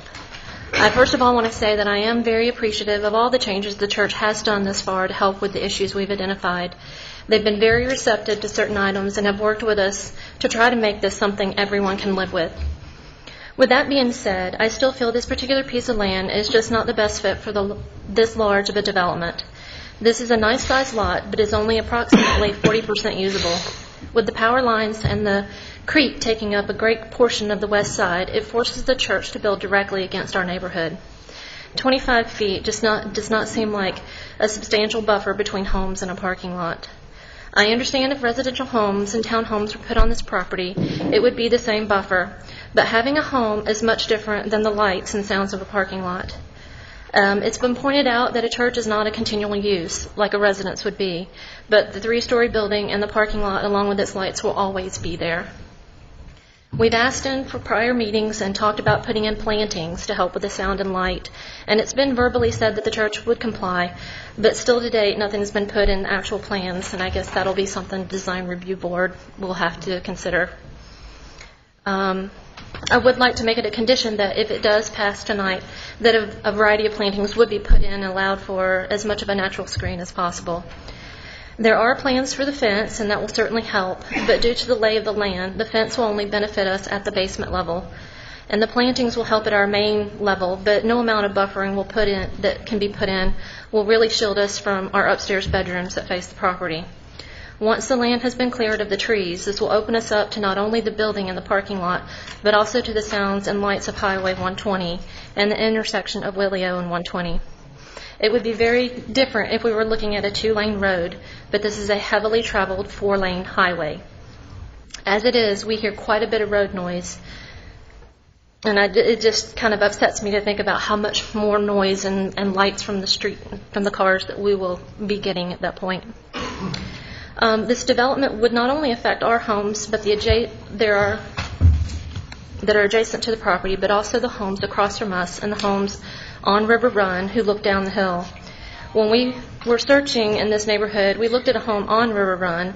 There certainly was a wow factor looking out the view from the bedroom window. I know that will be a much different wow once the view is a roof and a parking lot. All of our home values will be greatly impacted by this change. I honestly don't see how this would benefit our property values. We've already talked about the 1 a.m. service. I know that most of the parking and exiting will be in the front of the building, but I would like, if we could, to have some kind of condition put in that maybe services can conclude by 10 or 11 o'clock at night. That would be more preferable. From what I understand, the purchase of this land is contingent upon the approval of the variance tonight. So if the zoning or the variance is denied, the church still has the means and the opportunity to purchase another property. I really don't like being against a church and its growth, but I just don't feel that this property is the best use for this development. I feel that I and my neighbors will truly suffer from the loss in home value. Thank you very much for your time. Thank you. Who would like to speak next? Come forward, please. Hello, Mayor and Council. My name is Tim Saknowski. I moved to River Ridge in October of 1996. And my point of view on this proposal, that it is entirely too much development on too little developable land. I live immediately adjacent to the proposed development, and only 25 feet of very lightly vegetated land separates me from the 153 space lighted parking lot and 27,569 square foot building that's 35 feet high or more, it looks like. The quiet enjoyment of my property is not preserved by a 25-foot buffer. The council, I would appreciate if the council would consider a greater undisturbed buffer along that property line. We've asked for 100 feet. There was absolutely no movement from the 25. The adjacent use on Willio Road is St. Francis. The aerial view that we saw in October clearly showed that was in addition to 100 feet. Much more than 25 feet. It's much more heavily wooded. Our buffer, the plan shows, has no specimen trees. It is very, very lightly vegetated relative to the whole site. The ingress and egress stress a poorly designed intersection at State Road 120 and Willio Road. That intersection, as you are headed eastbound, does not have a proper right-hand turn lane for going southbound on Willio, which would serve the church. And I believe that the congestion, as shown by I guess it would be a game between the 3 and 4 car length spacing there for ingress and egress, would compromise fire and police safety of the homes and businesses along Willio Road. In addition, I have to commend the council and the mayor on recognizing the bicycle safety clause that was earlier in the meeting tonight. The bicyclist safety and the bicycle lane on that road has not been considered, not by the transportation people. There's a bike lane on that. That's a beautiful Willio Road bike lane that you all are just going to cut up and basically make it so it's almost not usable by the amount of traffic. One point of access is unrealistic for this size development along Willio Road. I fail to understand how what was allowed right in and right out just 60 days ago all of a sudden is a full intersection allowed for the ingress and egress on Willio Road. The variance on the stream buffer. I understand that 24 spaces would be in that impervious setback. I don't believe that the loss of 24 spaces demonstrates a hardship which would demonstrate a granting of the variance.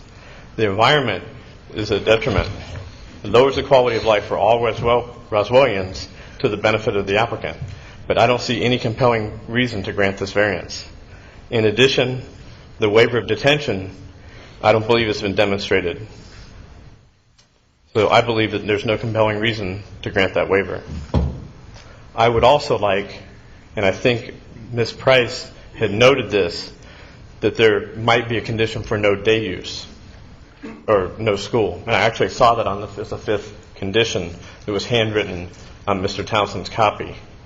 And I would like some addressing of that. Thank you. I'd like to get a clarification from staff. Are we making a decision on waiver or not waiver of detention pond if we pass this? The detention issue will be determined as part of the land disturbance permit. You are discussing whether this property could be used for this church facility with this amount of parking with the variance to the... So we're not granting any variances to detention pond? No. And they're going to have to comply with whatever the rules are about detention If they can meet the requirements for detention as well as water quality standards, and that is determined by the Public Works Environmental Department, then that's the people that make those decisions. You've clarified it. They've still got to meet whatever the detention requirements there are. Yes. Thank you. Councilmember DiPolito. I still am struggling with that because there's really nowhere to put the detention unless you put it underground. And that's very expensive. So maybe that's something they would want to do. But we're already encroaching into the impervious setback. Mm-hmm. So there is nowhere to put the detention. Underground. So we're approving the site plan. Well, theoretically, they would have to change the site plan to put the detention in. Theoretically, if you put in all pervious parking and you caught all the water off the building and you put it into a cistern, theoretically it could happen. I understand with you. I'm not sure how they're going to do it, but that's not that's not my determination. I have to. Right. They've still got to get past that hurdle. I think it can be done. I know I'm looking at my site. I'm going to try to, on Canton Street, trying to develop it without a detention facility, and I'm looking at a lot of pervious parking and a lot of catching water coming off the roof. And I know it's going to be a challenge, but so I think I'm not sure they can meet it or not, but I'm not sure that's our decision tonight. I'm not going to. It's technically possible. I don't know if it's financially possible, but that's their call. Councilmember Wynn. Well, then that kind of brings up, I think, what Councilmember Depolito says. Let's say that Public Works or engineers saying, you got to have detention, and they don't want to do underground. Does that mean they have to go back to this whole process again? Because now the site plan is not, they can't meet the site plan that we've approved, if we approve it tonight? If they have to put in a detention. I'm going to defer to the city attorney. If your approval is conditioned on this site plan, they have to change the site plan, then it will have to come back to change that site plan. The whole thing. The whole process. The whole process. Okay, and that's going to be up to the engineers in Environmental and Public Works to make sure what we're doing here. Am I correct? Yes. Okay, thank you. We'll hear from the next speaker. My name is Mary Campo. I live at 75 Skyland Drive. I'm an adjacent property owner to the proposed development. I have lived in my residence for 20 years in the River Ridge subdivision. I'm a native Atlantan, and I was drawn to Roswell because we felt we had the small town even though we were in the big city. That was what we were used to growing up. We had the nature center, we had the river, we had the parks. There seemed to be good planning of the development, both commercial and residential. Everything blended well. In other areas, there were trees that were leveled and structures were built without little planning. My concern with the structure proposed to the border of my home is because the land is, because of the land, it forced them to have to move it back to our house. And I'm sorry. And leaving us a 25-foot buffer to isolate ourselves from the parking lot, the lights, and the activities of the church. With St. Francis, there's large trees, which allows us to maintain our privacy and maintain integrity of our neighborhood. I feel this property is not fit for the large structure. As you can imagine, the exposure of sound to 120 and the view of 27,000 square foot structure, it will imminently lower our property values and subsequently the entire neighborhood. We invested everything we have into our house in Roswell. Our house is fully glassed in the back. We overlook woods. Unfortunately, like some of our neighbors, we were told this area would never be developed due to the floodplain. We recently learned differently. However, if houses were built here, fewer trees would have to be removed. And since the structures would be so close to our own homes, at least they would be more in keeping. I ask that you look at the elevations and the distance from our houses that this massive structure would be built and understand that no fence could be built high enough and no trees planted that would grow tall enough, at least not in our lifetime, to mend the devastation this would cause to our investment and the investments of our neighbors. Thank you.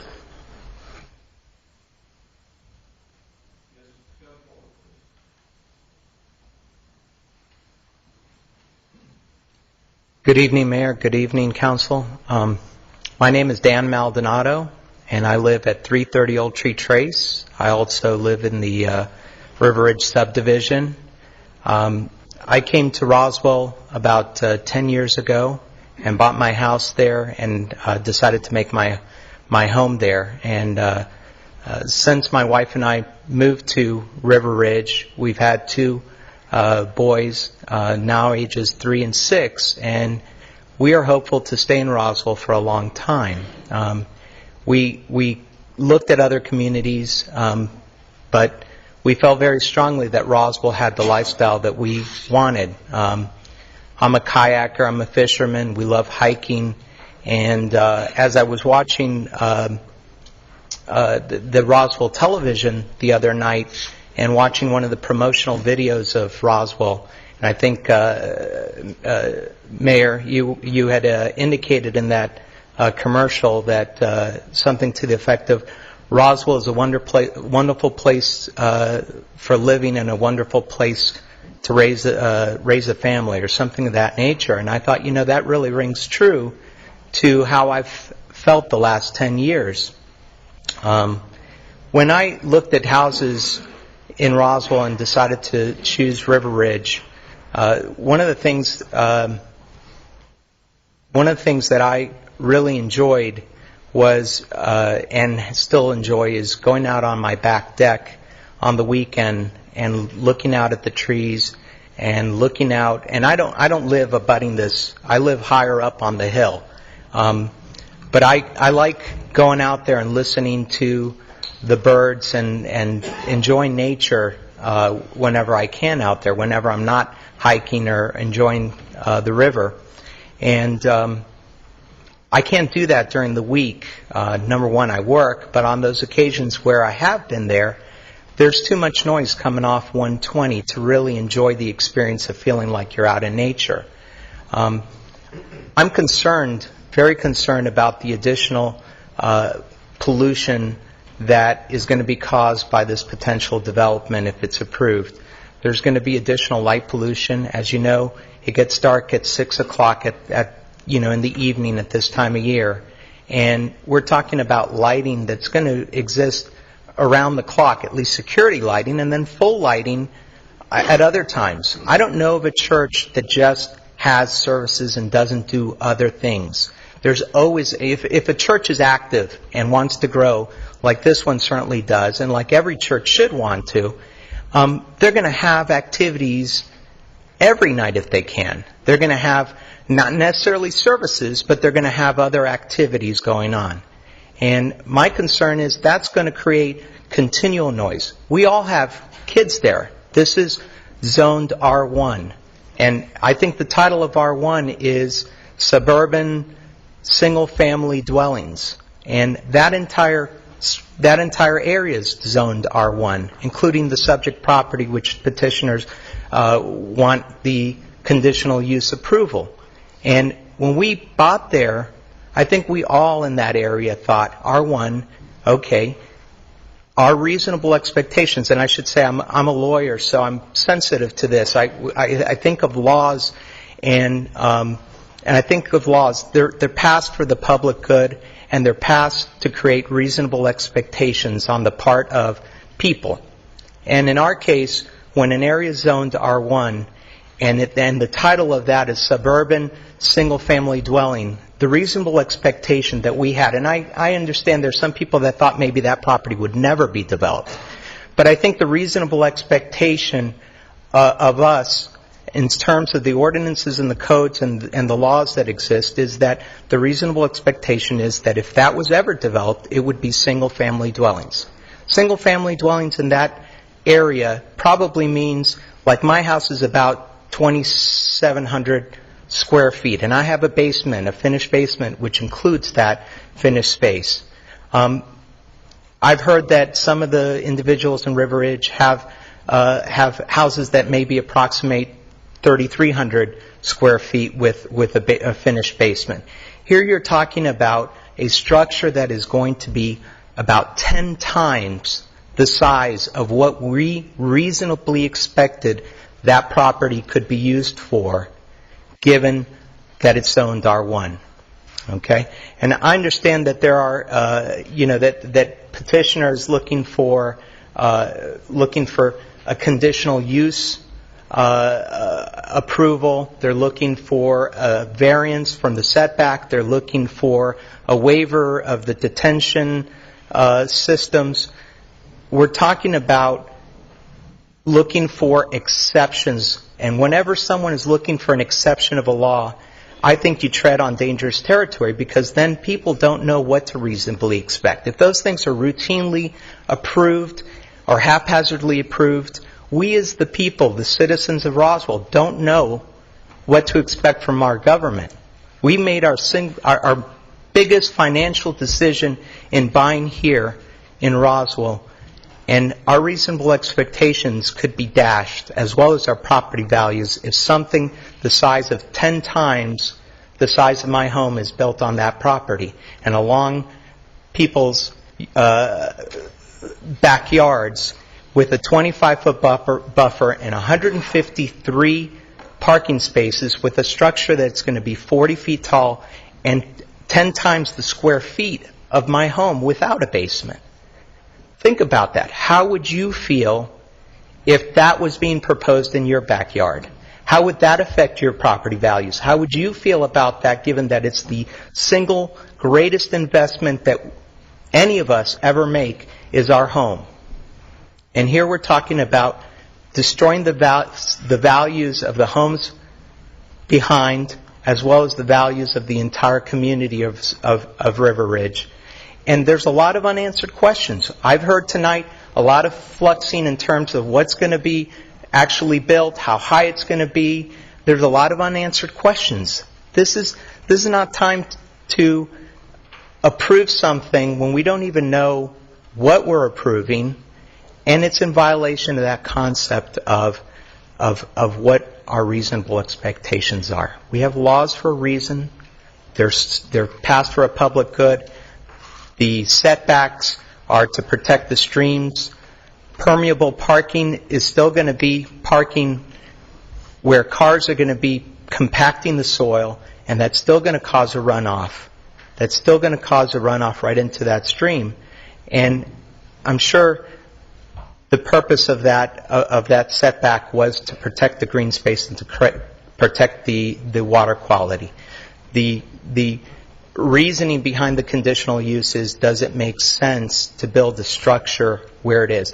I can understand, I suppose counsel for the petitioner would say, well, churches are part of R1 in that they're conditional use. But, we're not talking about a huge tract of land where someone is proposing approval of a church on a huge tract of land with woods and no subdivisions around it, where that conditional use permit might make sense, because everyone who moves into that community afterwards and maybe wants to build a house there has a reasonable expectation that because a church exists there already, that they'll assume whatever effect that's going to have on their property values.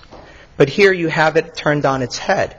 We are being asked to give up the concept of what we thought was R1, in turn to have a structure placed that's 10 times or better and 35 feet high right in our backyards. Thank you.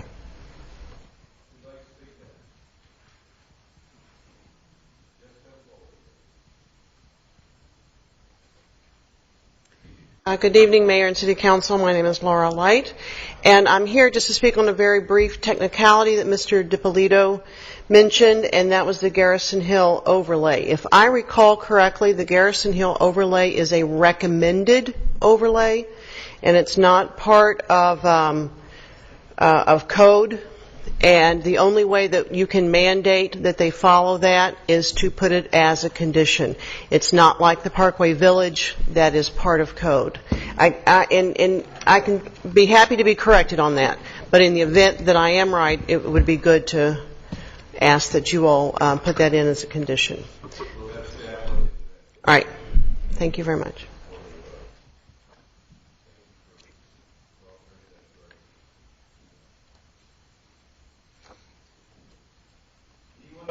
Speak. Does anyone else wish to speak? We're going to close the public hearing portion. We'll hear rebuttal.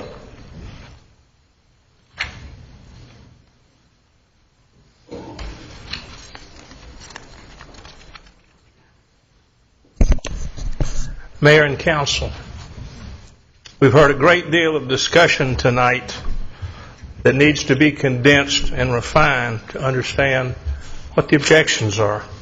The objections are common in this area. It's NIMBY, not in my backyard. What the petitioners, and I have sympathy for them, really are asking you to do is to preserve their view. We moved in here, we had all these trees, and we don't want anything else to happen here.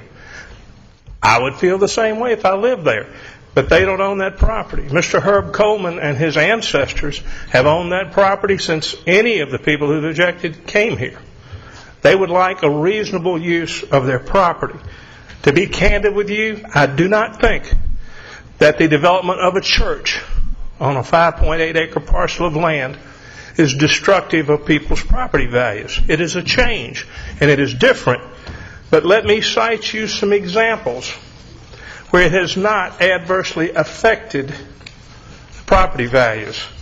Roswell historically has churches in neighborhoods. I'm only going to name a few for you. Roswell Alliance Church on Allenbrook Lane. The Sikh Educational Welfare Association on Woodstock Road. St. Mary Coptic Orthodox Church, 11450 Howes Road. St. Mary of Egypt Orthodox Church, 1765 Woodstock Road. Temple Beth Tikva, 9955 Coleman Road. Westminster Japanese Church, 11450 Bowen Road. World Harvest Church, 320 Hardscrabble Road. Armenian Church of Atlanta, 9820 Coleman Road. Beth Hallel Congregation, 950 Pine Grove Road. Bridge to Grace Church, 2835 Holcomb Bridge Road. Church of Christ Roswell, 11670 King Road. First Church Christ Scientist Roswell, 10920 Howes Road. New Apostolic Church, 2050 Old Alabama Road. North River Baptist Church, 12090 Hardscrabble Road. Northbrook United Methodist Church, 11225 Crabapple Road. Northminster Presbyterian Church, 2400 Old Alabama Road. That goes without saying, taking Roswell First Baptist and Roswell Methodist Church, which are huge operations, and live adjacent to and in peace with neighborhoods. So, my proposal to you is, this is a use commonly granted in this city to permit churches in an area. Look at this area particularly. What has this property got to deal with? You look straight out at a 2-story strip shopping center. You look straight out at a great big old bunch of Georgia power poles and lights. You look behind you at a great big school. And on one side you have a neighborhood. That's what this property has to deal with. We'll be candid with you. Traffic is not an issue in this application. This church will not be there when there are peak traffic times. Tonight, Transportation has proposed a revised traffic pattern for that intersection that I would tell you is fine with the applicant. As long as there's one access, which is the only thing that's sensible, not to wreck that intersection, let Transportation design it. As long as we can get in and out both ways, it's great. When you're there on Sunday mornings and you're there on Wednesday nights, there's nothing going on like that. To classify this entire area as R1 is not realistic with a school and a shopping center and the other things that are there. The detention issue will be resolved by the department that deals with that in this city. If Brad Riffle, as a professional engineer, was not extremely confident that it would be approved, he wouldn't have drawn it this way. I think he has the experience and the ability to deliver that, and he certainly can't permit his client to build it if it doesn't meet the proper standards. I think that's important. I think that if you weigh the pluses and the minuses, you might determine that this use has less impact than a single-family subdivision stacked in there, where you've got people capable of coming and going 24 hours a day, 7 days a week, dogs, cats, basketball goals, spotlights in the backyard, teenagers with parties. I can go on and on. I've lived in a lot of subdivisions, but that's not a no impact. More important is that everywhere in the churches I've named, there's a subdivision all around them, and they live in peace with each other.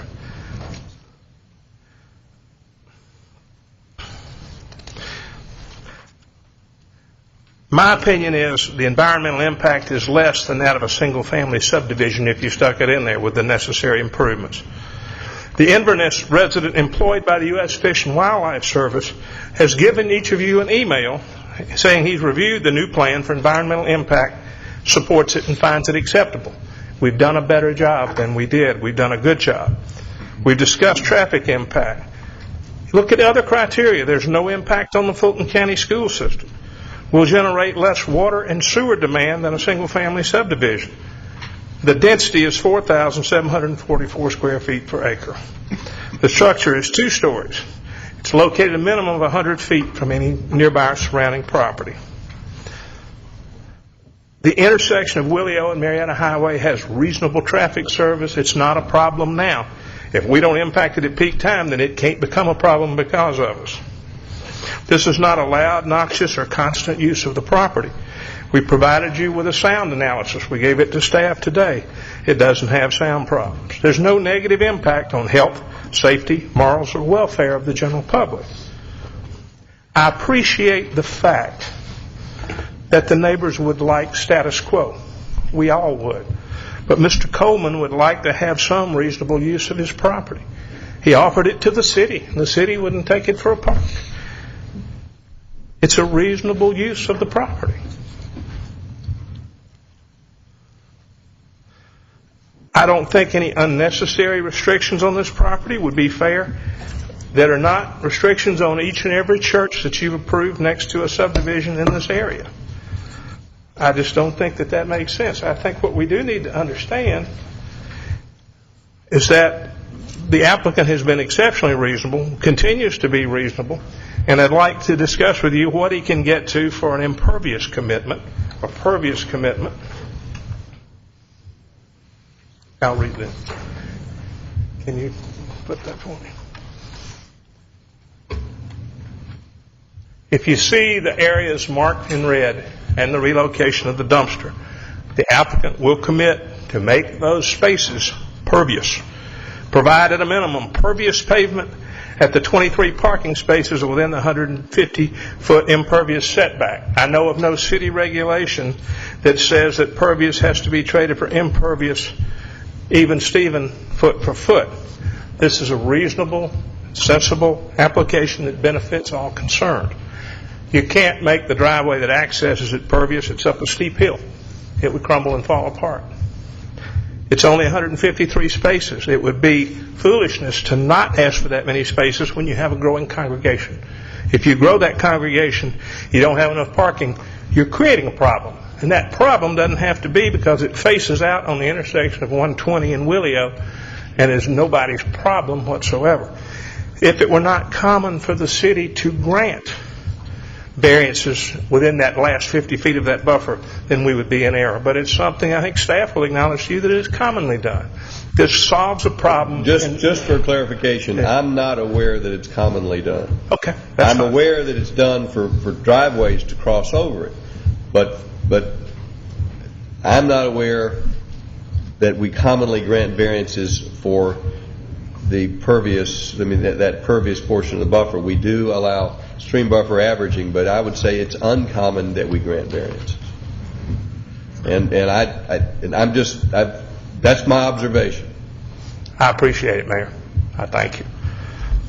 Otherwise, I would tell you that any other restrictions placed on this property that aren't placed on each and every other church in this area are discriminatory. It's not the right thing to do. This has no daycare. It has no school. It has no mother's morning out. But in the future, if it wants one, it ought to be able to have it. The church has been very candid and says it has prayer meeting from 10 p.m. to 1 a.m. on Friday. Churches in general in this city use their property whenever and wherever they please. If they want to have a funeral at 11 o'clock on Monday morning, they have a funeral. If they want to have choir practice at 7 o'clock on Tuesday night, they have it. This church doesn't ask you for any special treatment.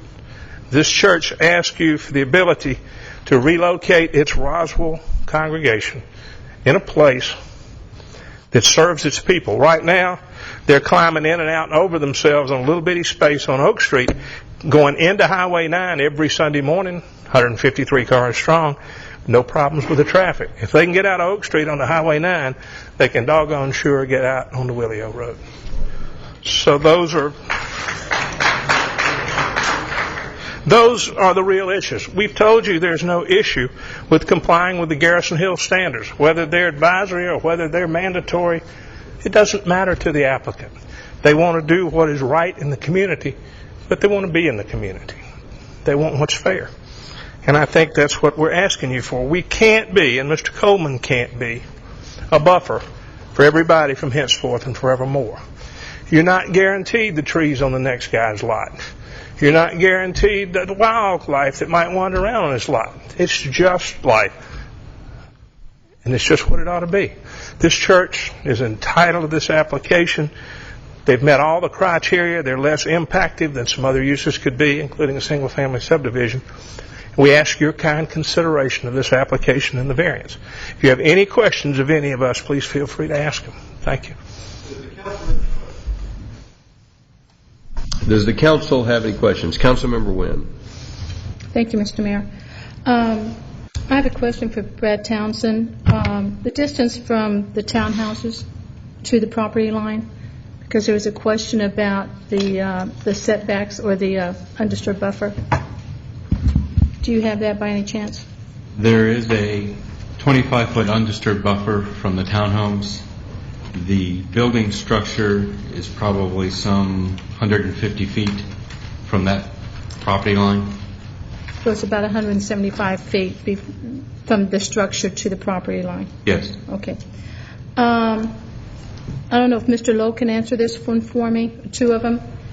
The turn lanes, now what I'm looking at, I'm assuming the revised one is almost what I call the suicide lane. It's a multi, either left turn or left turn, whichever way you're going. Am I correct? So you're not taking away a left turn from Willio to Marietta. So Correct. You're not shortening that stack lane, am I correct?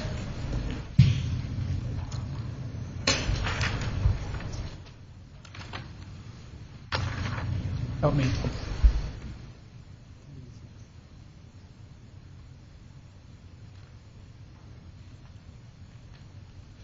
That's correct. The restriping of the area as a more of a two-way left turn lane doesn't take anything away from traffic that wants to go north and turn left. So that space could be used for the northbound left turn during peak periods, and then it could also be used for southbound left turns into the church during the off-peak periods. And what I heard from you on the traffic count that you were doing is that when this church is in session, there's really not going to be that much of a jam, a traffic type of jam at those turn lanes. Am I correct? That's correct. Okay.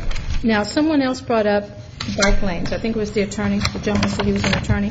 That we're going to tear up the bike lanes, or the bike lanes are going to be somehow hampered, or there would be no effect on the bike lanes. If the church comes in and does any type of damage to the bike lanes, then they would have to be repaired. Am I correct? Correct. Okay. And I'm assuming he's thinking because of all the traffic there might be some issues with bikers, but I don't see that. Okay. I appreciate it. Thank you. Thank you. Mr. Mayor, can I, one other thing? Sure. Councilman Wynn? Yes. We actually measured the distance from the northern property line. It's actually 150 feet from the building to the property line. So it's 150 feet total? Yes. Okay, with a 25-foot buffer in there, undisturbed buffer. Within that 150 feet. Okay, yes. thank you. Mr. Rollator, I have a question for you, or whoever the landscaper is. Whoever can answer some landscape questions for me. Come on up, Brad.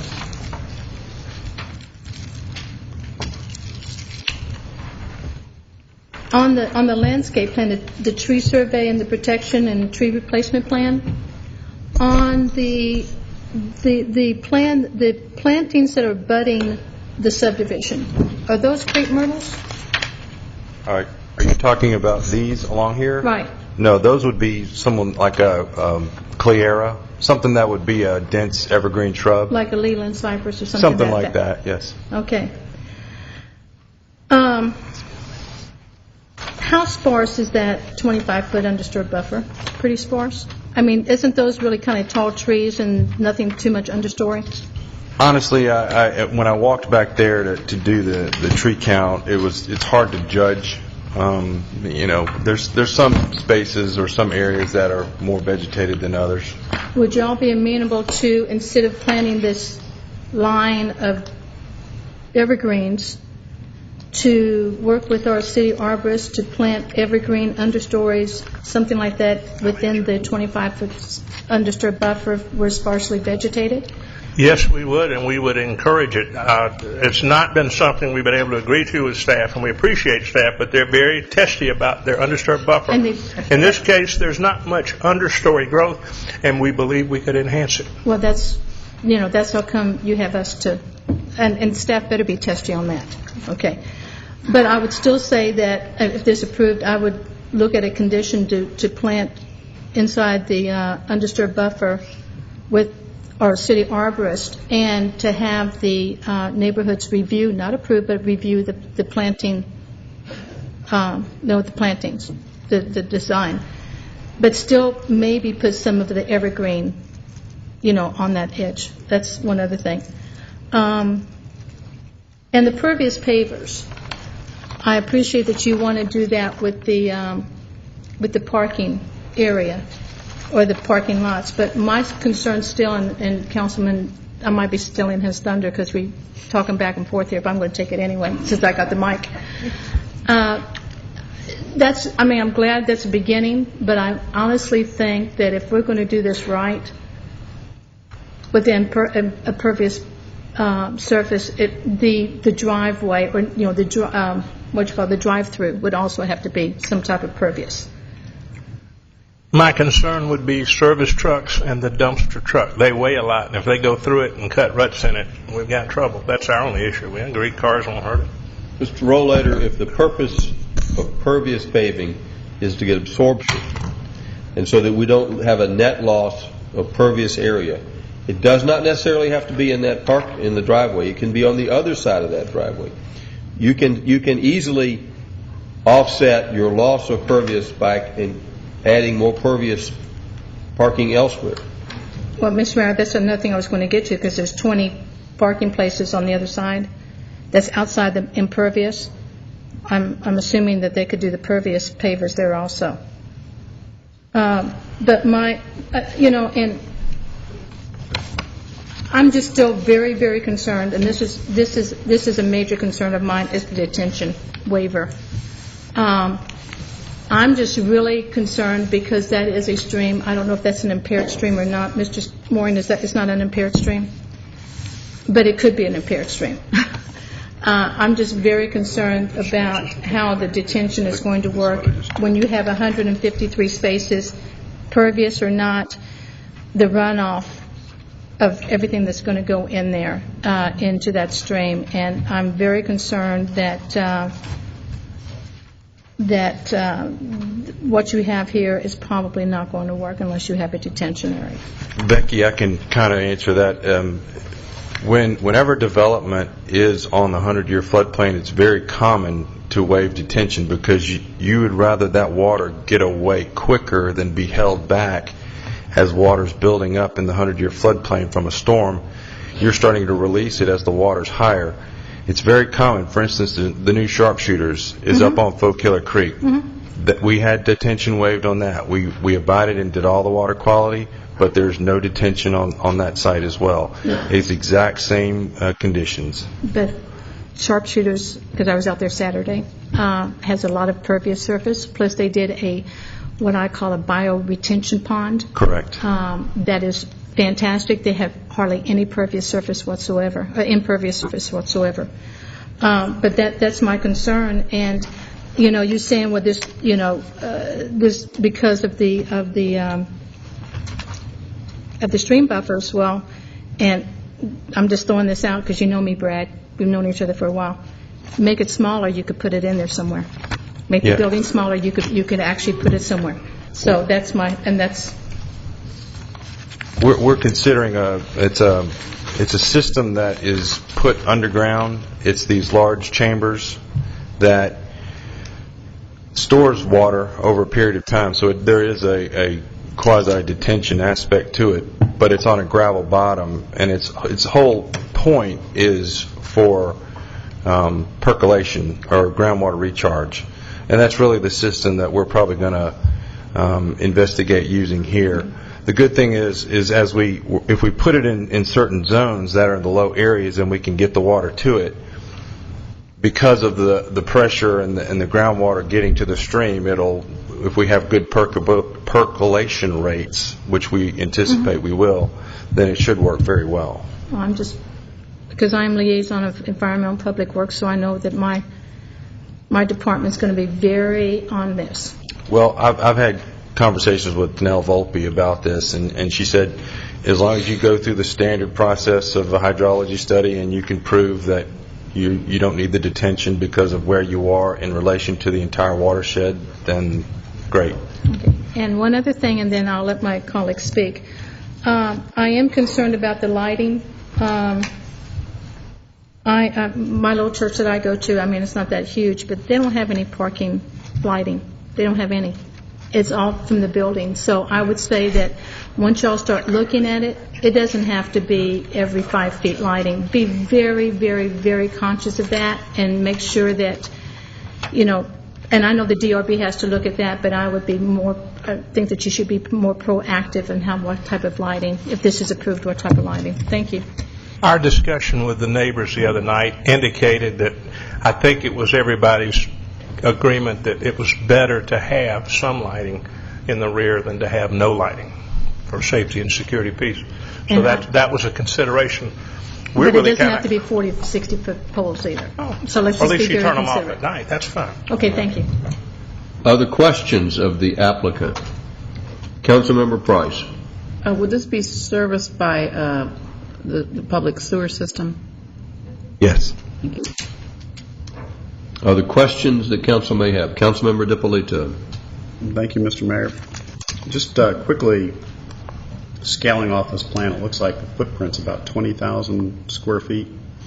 Does that sound about right? That sounds about right, yes. Okay, so the majority of the second story is just the second story of the sanctuary and the gymnasium? Correct.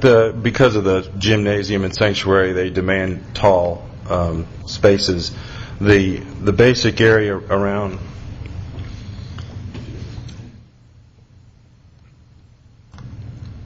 that's probably where the 2-story offices and administrative or classrooms and offices on 2 stories in those areas. Okay. I am really concerned about the lights at night and the noise. And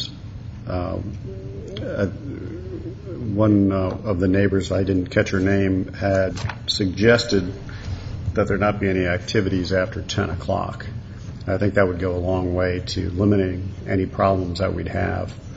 And I realize that's not consistent with the current practices of having communion, and I respect that. But at the same time, I think we also need to be respectful of the neighbors.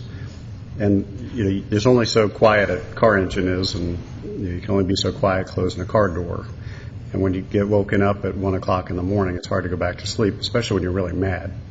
So what consideration do we have there to potentially limiting activities to 10 o'clock? There are at least 22 churches in the city who do not have that restriction. I can't think of a single church that does. What I would suggest to you is that we would not use the rear parking area and leave the lighting turn off when it is, if that's beneficial to the citizens. That's fine. I don't have a problem doing that. That limits activity in the rear. The average prayer meeting on a Friday night usually doesn't attract more than 70, 75 people anyhow. Don't have any problem locating them in the front, restricting the rear parking.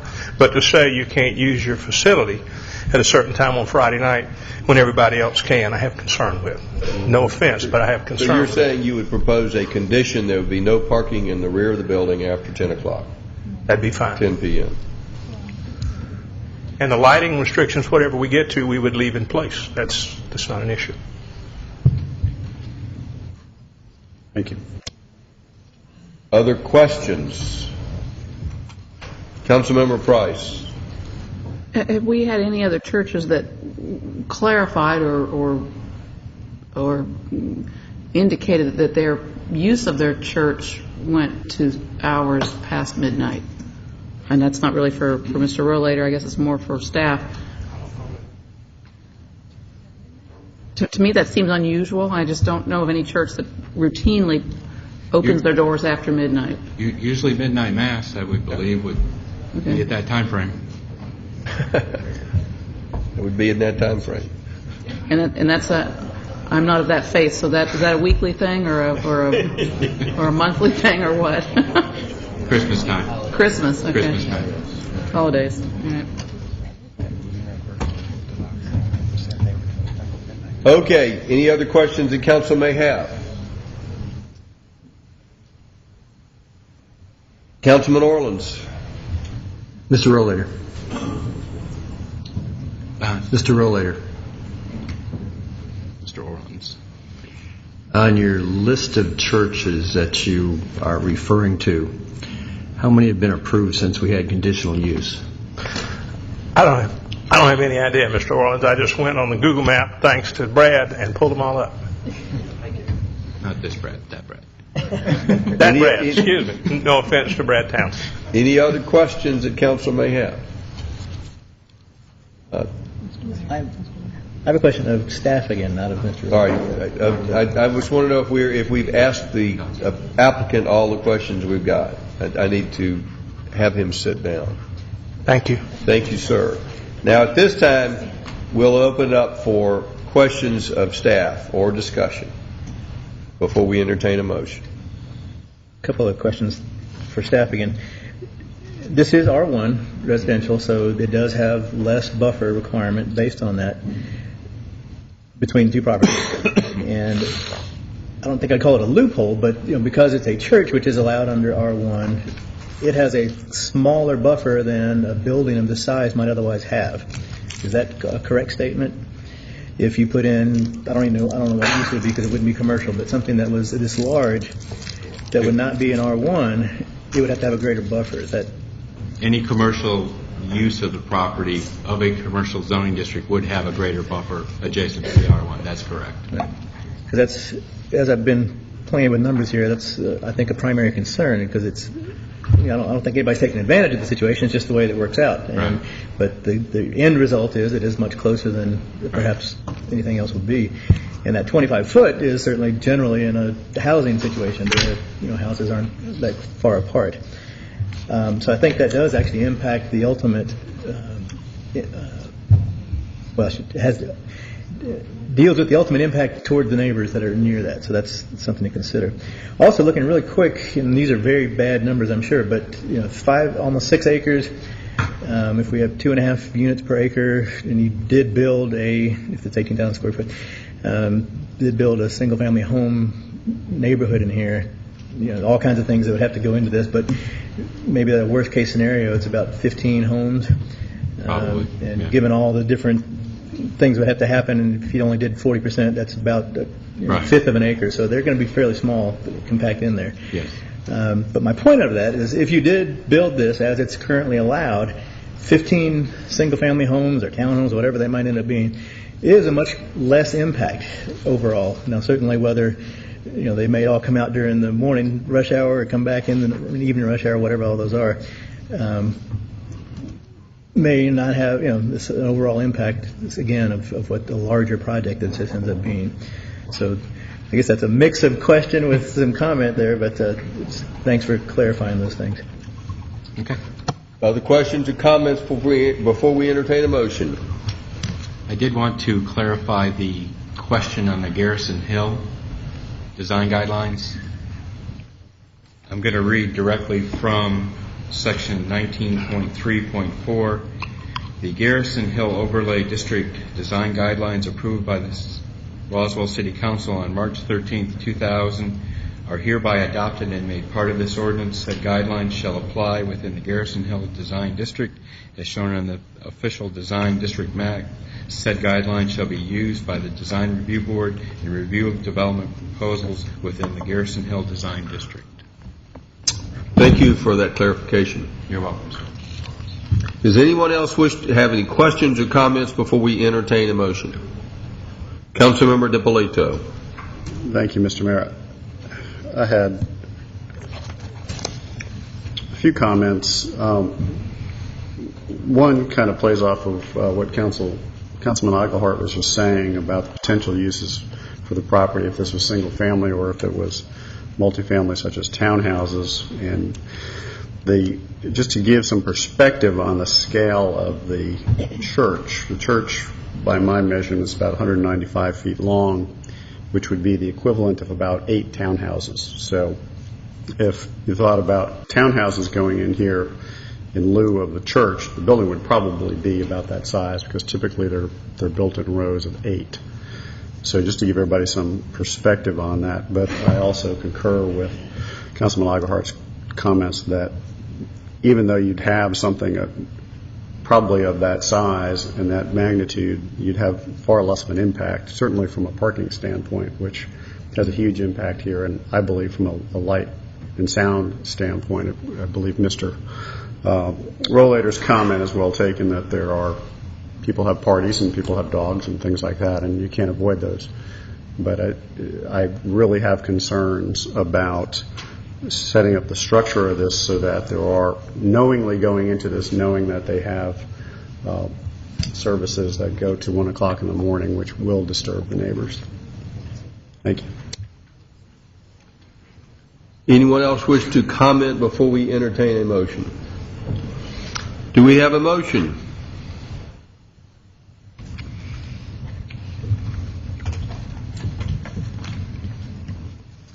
Well, I believe it falls to me as a liaison to community development to try to put all this together. We have heard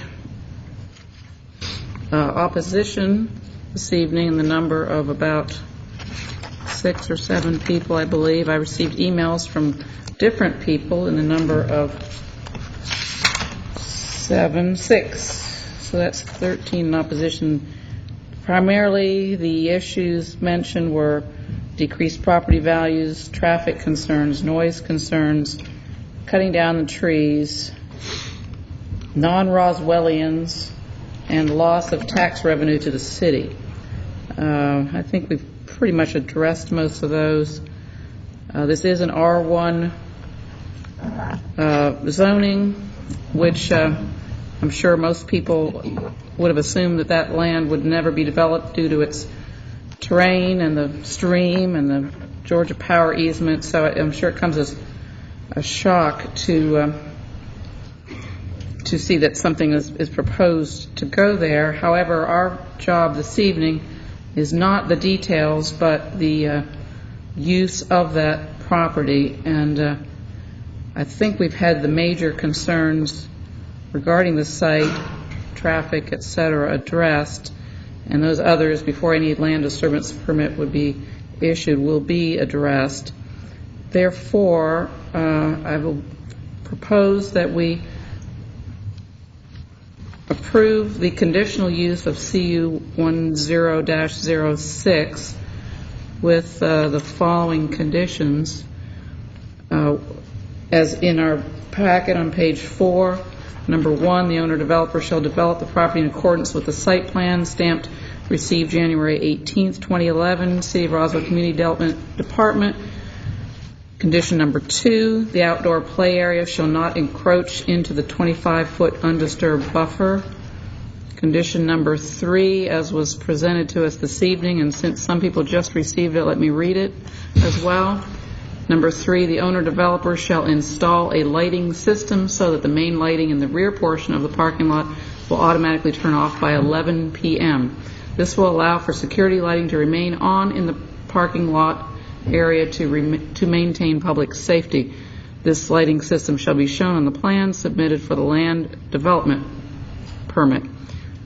Number 4, the owner-developer shall extend the 6-foot wooden fence located in the 25-foot natural buffer near the eastern boundary line to the north and south property lines. And at this point, we're just discussing the conditional use, not the variance. And I would add to that number 5, and this may be superfluous, but enhanced buffer and undisturbed buffer, plantings and screenings as determined by Design Review Board. That would be number 5. Number 6, that the usage would not include a daycare or school. Can't do that. Number 7, that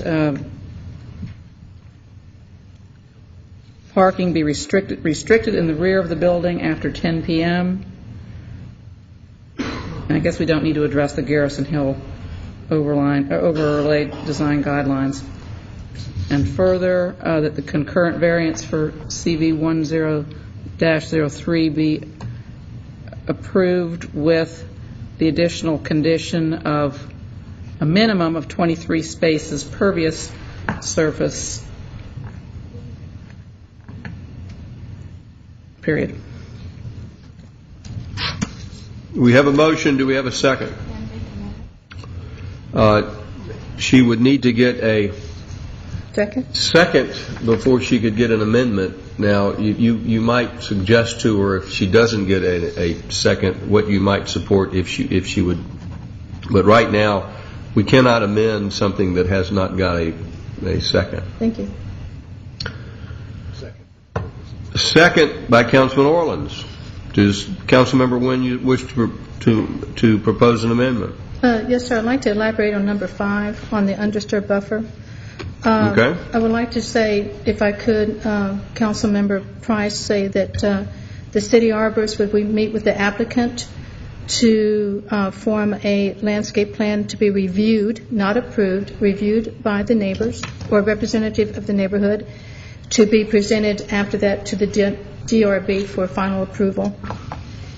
And on the, I think it's number 7, I'm sorry, number 7 or 8 on the pervious surface, I think what he has done, Mr. Riffle has done, is taken out, is doing 43, I think it's 43 parking places as pervious instead of just the 23. He's done on really both sides. If you look up on the screen, looks like he's done both sides to be pervious. So I would make sure that we put down the correct number of pervious pavers. So your amendment would be that be a minimum of 43 spaces. I think that comes out to 43, yes, sir. Whatever it is on that side that he's got marked in red to be pervious pavers, and I think it's 43, yes, 43 spaces. So that's my friendly, just more of a clarification or embellishment on her council member's Price's conditions. Is there a second to the amendment? Second by Councilmember DiPolito. All right. Any further discussion before we vote? Councilman Orleans. A question to the city attorney about what was the number for no school or daycare? 6. A question about number 6. Is that valid condition that we can put on it? They've agreed to it already, so that's all right. Okay. Just want to clarify. Any other discussion before we vote on we'll first be voting on the amendment and then voting on the measure. Councilman DiPolito. Thank you, Mr. Mayor. I have some additional amendments. Is now the appropriate time? Now would be the appropriate time because we want to get all these on the table. Okay. But if it simplifies things, the previous amendment, I'll alter my original motion to incorporate those. Well, let's hear what the amendments are. All right. First, I would like to add a condition number 8 that 9. You missed one. Uh-huh.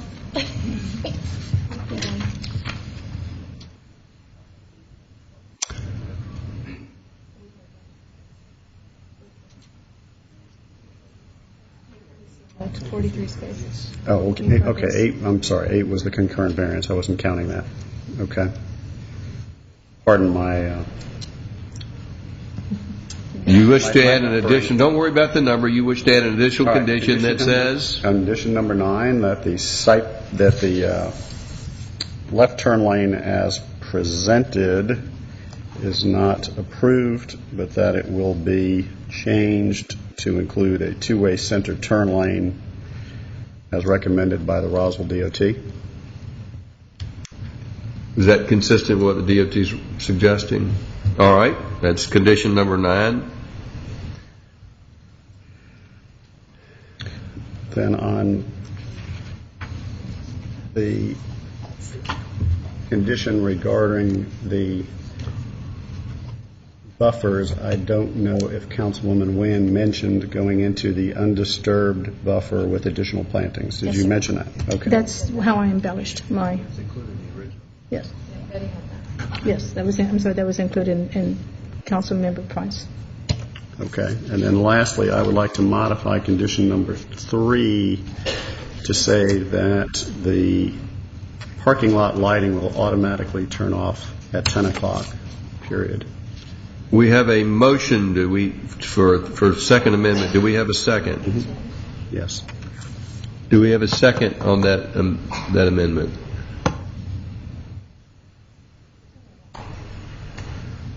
Nancy Diamond is seconding that amendment. So we have any other amendments that any council member wishes to propose? Any further discussion before we vote on Councilmember Diamond? I'd just like to thank everybody for sitting here. I know those benches get really hard. As an original homeowner in River Ridge, I started going to zoning meetings about that corner in the early 80s, back when the square was City Hall.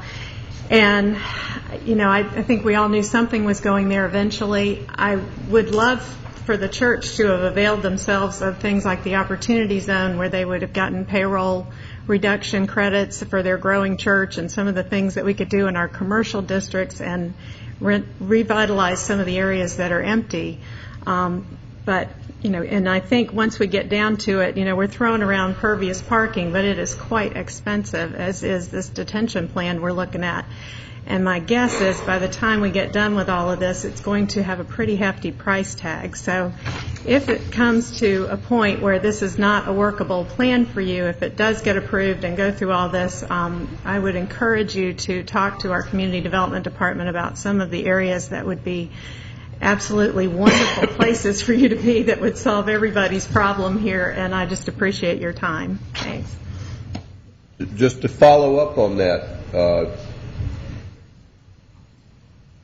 that I would encourage the church not to close the contract until they have further confirmation about what all these conditions are going to cost them. This pervious paving, this underground detention area. I want the church to go into this with full understanding that this is expensive, to avoid the detention pond and put in the pervious paving, and hope that you'll fully evaluate that before you make a commitment, because I think this council supports the church. They support the community also, and it's a balancing effort here. And this is an intense use for this site, and it's going to be more expensive than just what the property is. It's going to cost you more than you may think going into this thing. Councilman Eichelhardt. This is a very difficult decision for me, and first I want to say to the church that I really appreciate your attempts to stay in the city, because I live right around the corner from your current location, and my wife and I often walk by your existing location every now and then on the Sunday morning and see how tight things are with all the cars. So I'm glad that you're growing and glad that you're trying to stay within the city of Roswell. Just exactly what the mayor just said, my concern here is that it's an intense use for this particular piece of property. But I really appreciate all the work that's been done from all the Brads and the church and everyone else and the pastor working hard to make changes and move this around. And I don't know if this is true, but it seems like this is the most adapted plan that I've ever seen, because they're trying to make things work for everybody. But my concern, again, is, as I said before, the questions I was asking kind of led into this, that what those ultimate impacts will be for everyone involved. And I still have a concern about that traffic aspect, with all due respect to our transportation guys. We have similar situations in some other areas that are problems.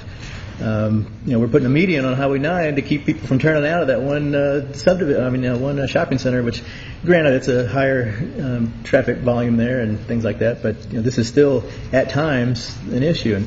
And I hope that the church will continue to grow, and I think as they do, the programs will grow, and that will impact the traffic that goes through there at times. So I have a strong concern, particularly when you're dealing with cars going both ways, turning in the same thing. I just really am concerned about what that ultimate impact could be. I think ultimately you've got the standards of review says whether the zone property, number 3 is whether the affected property may have reasonable economic use. And one of the reasons why it doesn't is because it's on a big highway and has Georgia power lines, all that kind of stuff. But if you notice, there's the Garrison Walk townhomes right there that have exactly, I'd say, even worse situation, and yet those are townhomes that are in existence. So I think that there's no question that something could go in there that has less impact, and it's for what it's currently zoned for without any changes. Again, this is a tough one because I think all the things that are put out here, it has been an attempt to make it as good as it could be based on all the elements that have to go into it. But again, I just the overall impact I think is too intense for what this property will allow, and so I have a hard time supporting that. Any further discussion before we vote on the amendments? Councilmember DiPolito.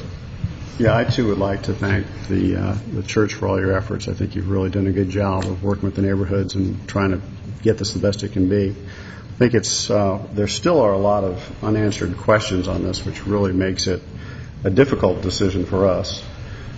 In looking at the conditions of review, number 14, the suitability of the subject property and the proposed zoning district and or overlay district classification.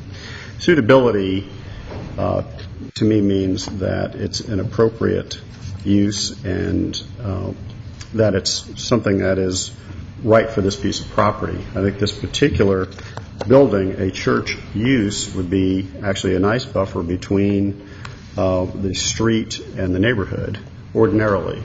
However, this building is very large, which requires a lot of parking, and we're starting to encroach into the buffer. So how suitable is it really when we get to the size of it?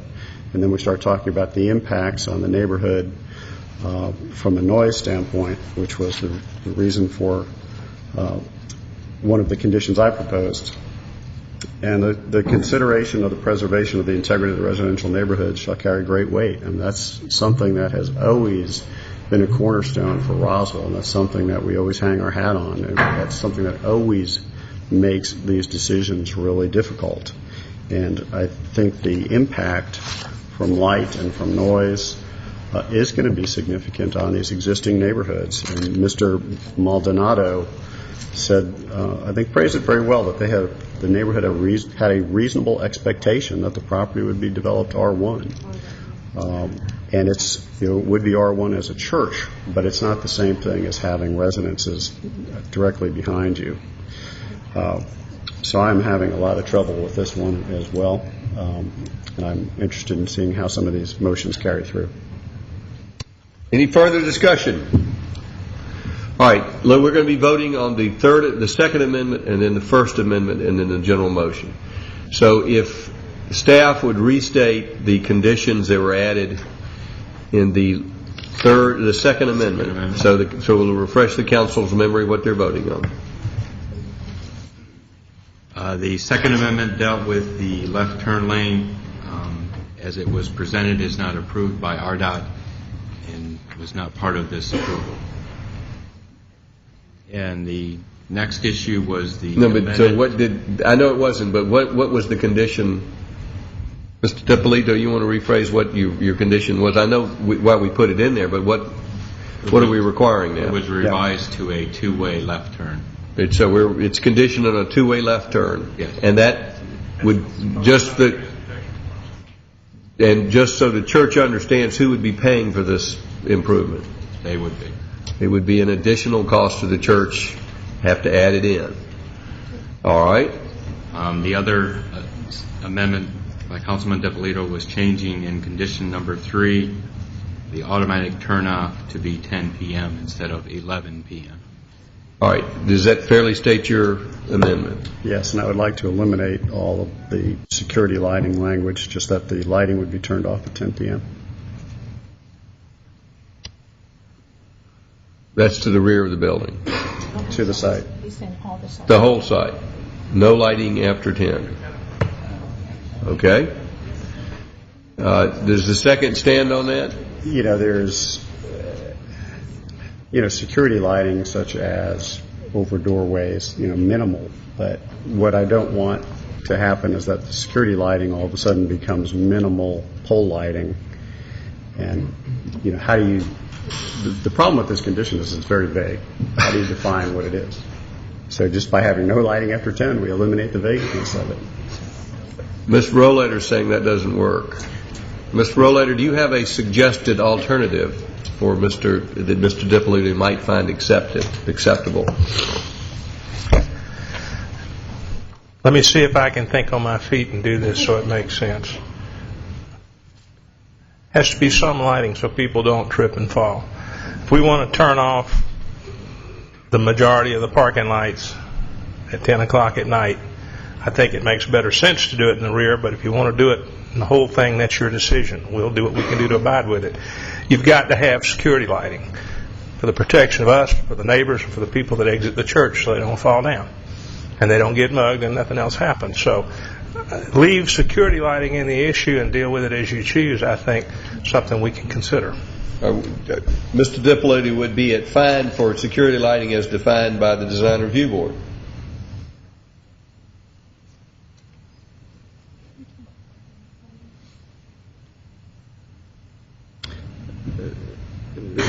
The problem I'm having is that it's vague. So no, I would not support that. I understand the need to have security, and I fully support that and want people to be safe. However, I think the condition is too vague. All right, I'm going to vote on this as two separate pieces. One piece is the turning off all the lighting at 10, and the second piece is the turn lane. So I'm going to ask the council to vote on this amendment in pieces. Can I do that? But can I break it? Mr. Dippolito, can we break this up into two pieces? Absolutely. All right, so we're going to vote it in two pieces. All right, so the first would be all those in favor of the amendment to require the double left turn lane. Can you clarify that a little bit? All right, and if we could get staff to perhaps clarify what we mean by double left turn lane. Well, in regard to the recommendation by Roswell DOT, too. Well, that's what I'm getting Roswell DOT to come up here. So we'll get it straight from the Roswell DOT.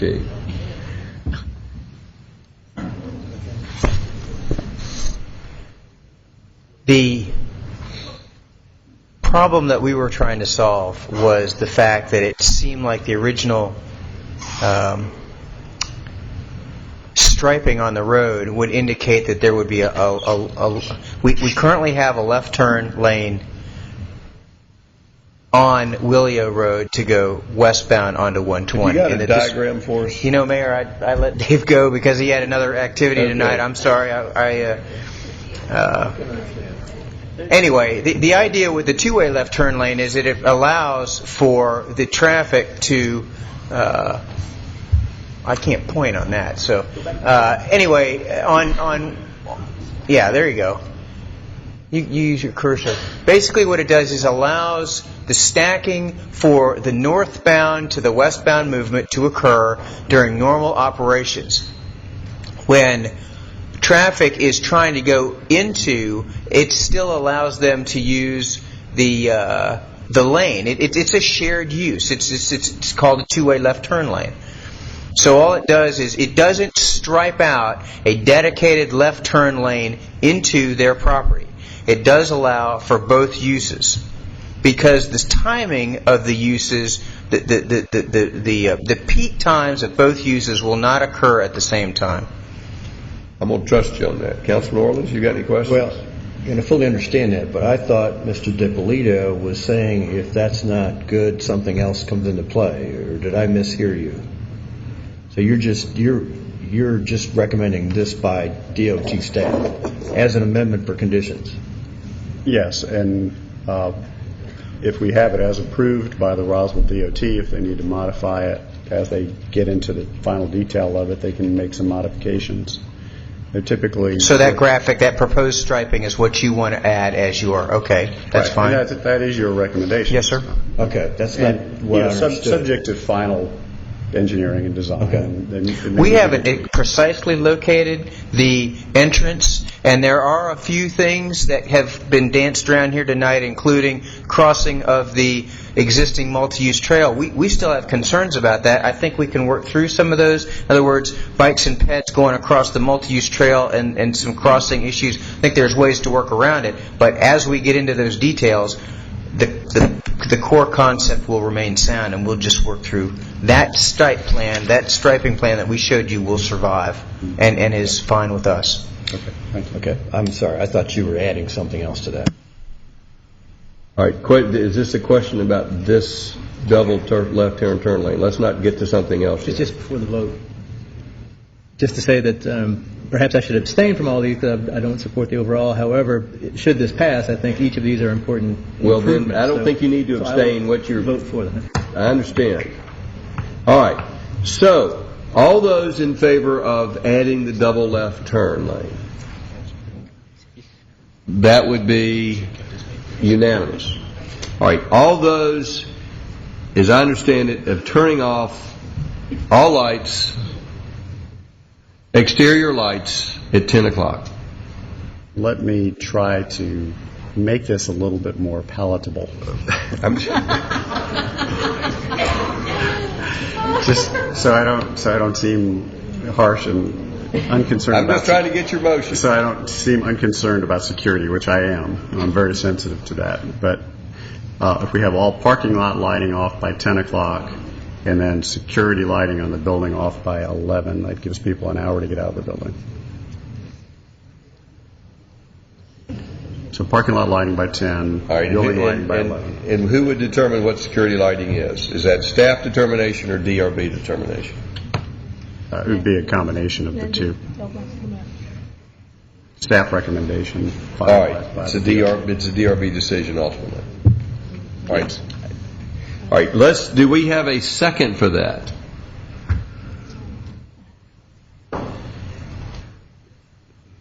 You don't get your second. Do you want to try another stab at it? No, I think that's where we need to go. Well, all right. All in favor of that motion, raise their hands. Well, you had a second originally. You've sort of moved it, changed it around. I modified the motion, so are you comfortable seconding my modified motion? Yeah, the public safety angle, I won't pull up our All right. name right now, but not really. You don't get a second, so it fails for the lack of a second. Okay. Moving right along to the First Amendment, if you'll repeat the First Amendment for us.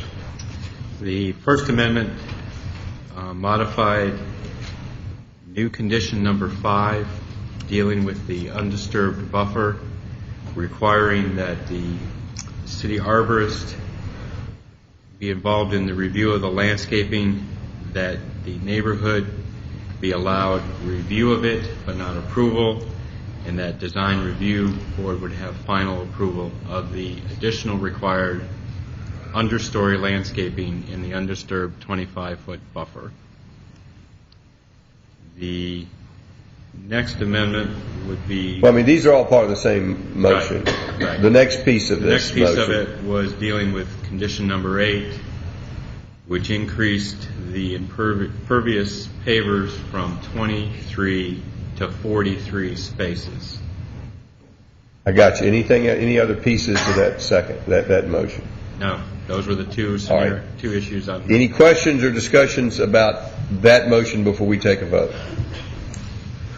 All in favor of that motion? I know Kent's with his conditional statement. He doesn't support the overall, but if it's passed, he won't set this part of it. Anybody else wish to discuss it? Oh, we had a second back when it happened. Yeah, we did have a second. So we did have a motion and a second. All right. All in favor of that motion, and this motion has to do with the plantings in the buffer and with the 43 pervious parking spaces in that in front of the building. All in favor of that motion? That is unanimous. Now, again, if you will repeat there were some additional conditions added to that. Let's get the motion with all the conditions other than the ones we've just voted on, just for clarification. Don't cover what the additional conditions, but the conditions that were part of the original motion. Okay, we had staff condition 1, 2, 3, and 4. Condition number 5 was amended. Condition number 6. Well, tell us what 5 was what we just amended. Undisturbed buffer. All right. Number 6 was the limitation that this would not include the use of daycare or school. Okay. Number 7 was the no parking would be allowed after 10 p.m. in the rear parking lot. All right. Number 8 was amended to the minimum number of spaces. Number 9 is the left turn lane shown by engineer. All right. Councilmember Price, does that fairly summarize your motion? Yes. All right. We have a motion and a second. We've passed the amendments. All in favor of the motion as amended, raise their hands. Councilmember Orleans, Price, Wynn, and Diamond. All opposed. Councilmember Eigelhart and DiPolito passes 4-2. We're going to take a 10-minute break.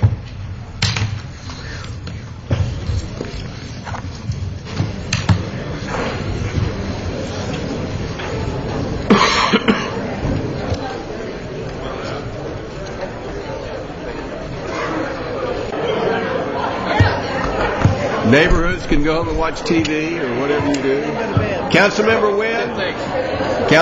Wynn, it's time to return to the dais.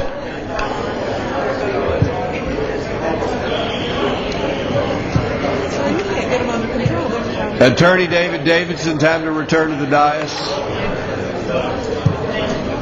Steve Asenbrack, time to sit down.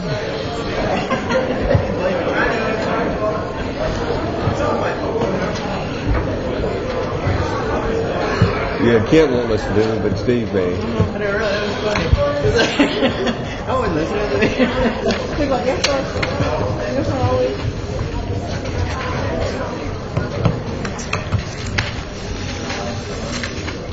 Councilmember Price, if you'll call the next agenda item.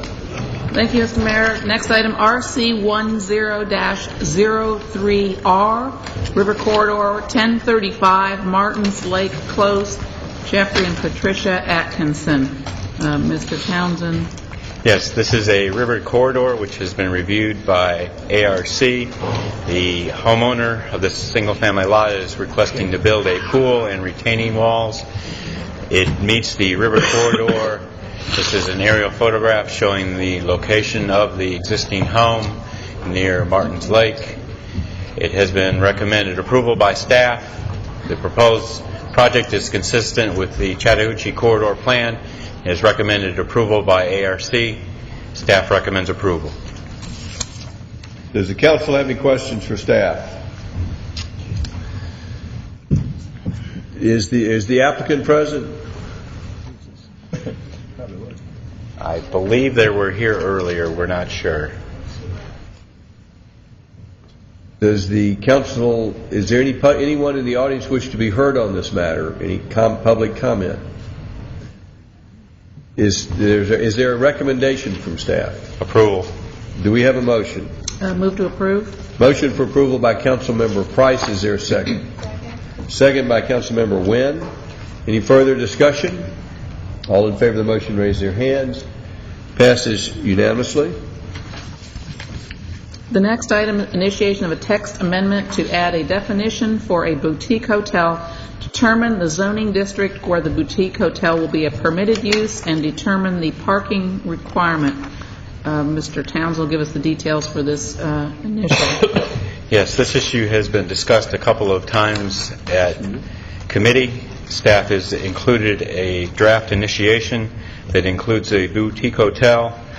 We did not not exceed 30 rooms. It would have a similar definition, similar to that of a regular hotel, which would allow for accessory uses of full dining, bar, retail uses, special events, or conference centers. We've included the table of the use would be permitted in C1, permitted in C3, also permitted in the HR, OCMS, and the MPMU zoning districts.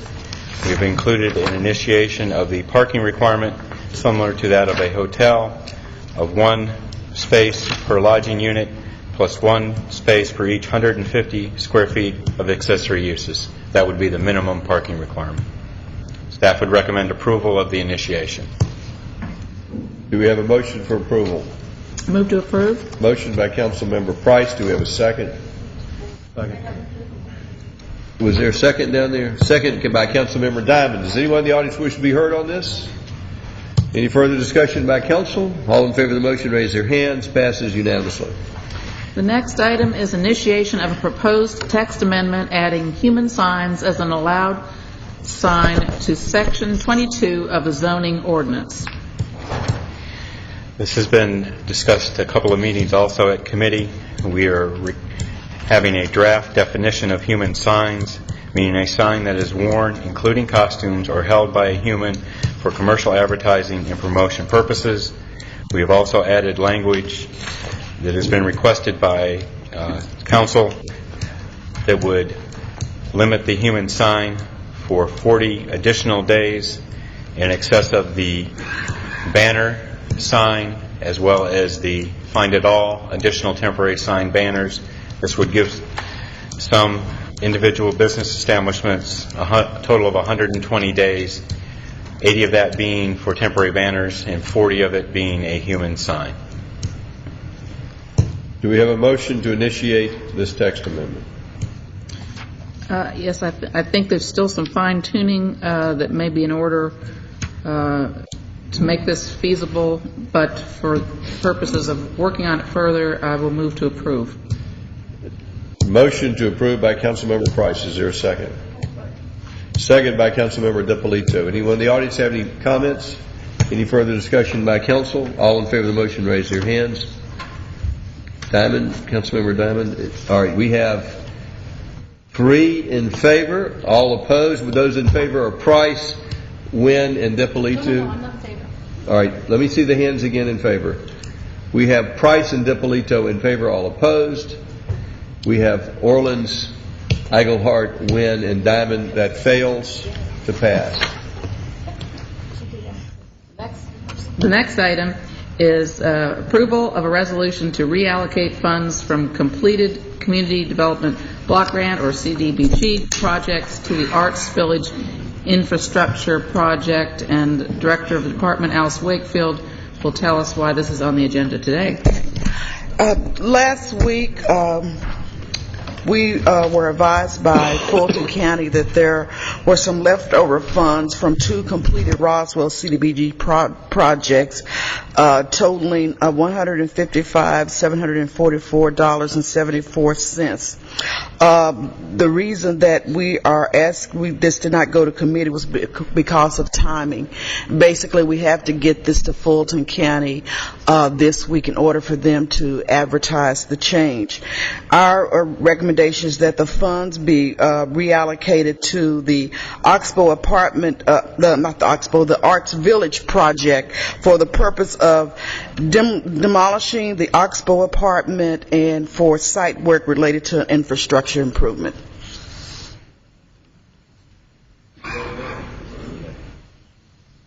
I move to approve the revised resolution that is slightly different from what's in your packet, and if you need me to spell out the difference, I will. Otherwise, I'll assume everybody's aware. So I move to approve the revised resolution for reallocating the funds from the CDBG.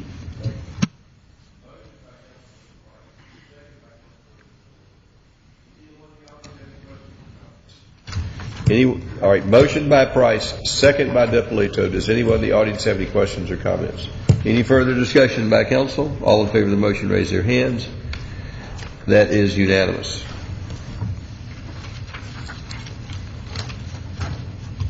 At this time, we'll call upon Public Safety Liaison Councilmember Nancy Diamond. Thank you, sir. Chief Spencer will come up.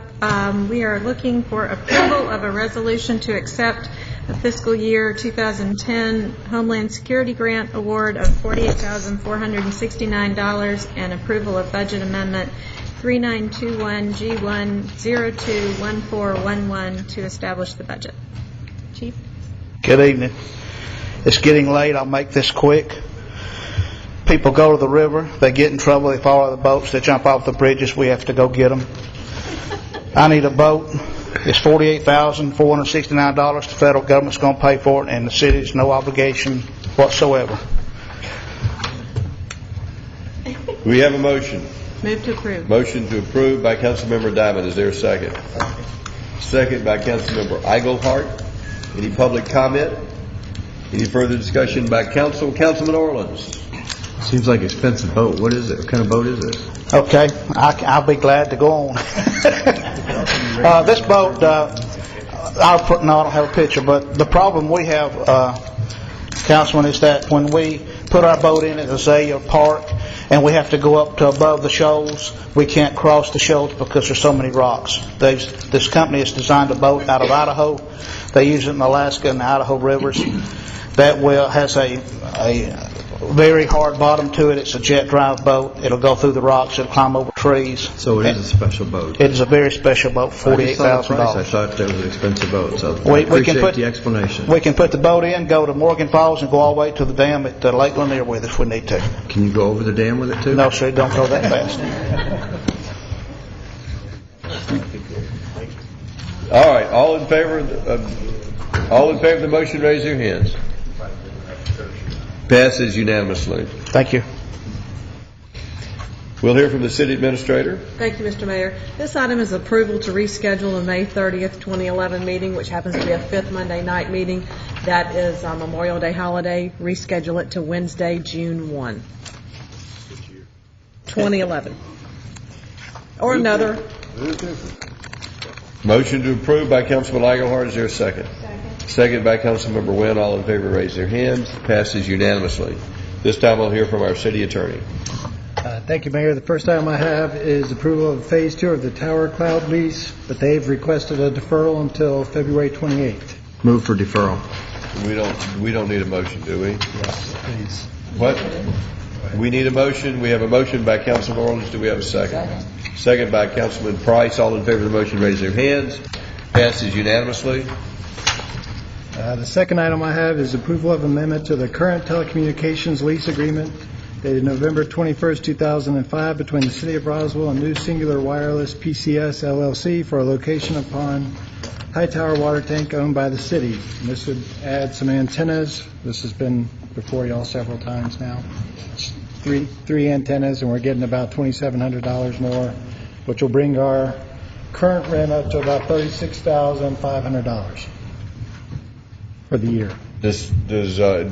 Davidson, you believe that this is the market rate rent for this type of I believe lease? it's higher than the market rate. We believe it's higher than the market rate. Does any council have any questions? I wouldn't necessarily go there. It's all subjective, and they're probably represented in the audience, so I wouldn't really say that. All right, any other questions? Do we have a motion? Anybody can make this motion? Except me and Kay. Councilman Orleans moves for approval. Is there a second? Second by Councilmember Diamond. All in favor of the motion, raise their hands. Passes unanimously. We have a recommendation for closure to discuss personnel. Do we have a motion? I need a motion. Are we skipping the work? Motion by Councilmember DiPolito. Do we have a second? Second by Diamond. All in favor, raise their hands. Passes unanimously. At this time, we'll adjourn for a work session to discuss our pension plan in room 220.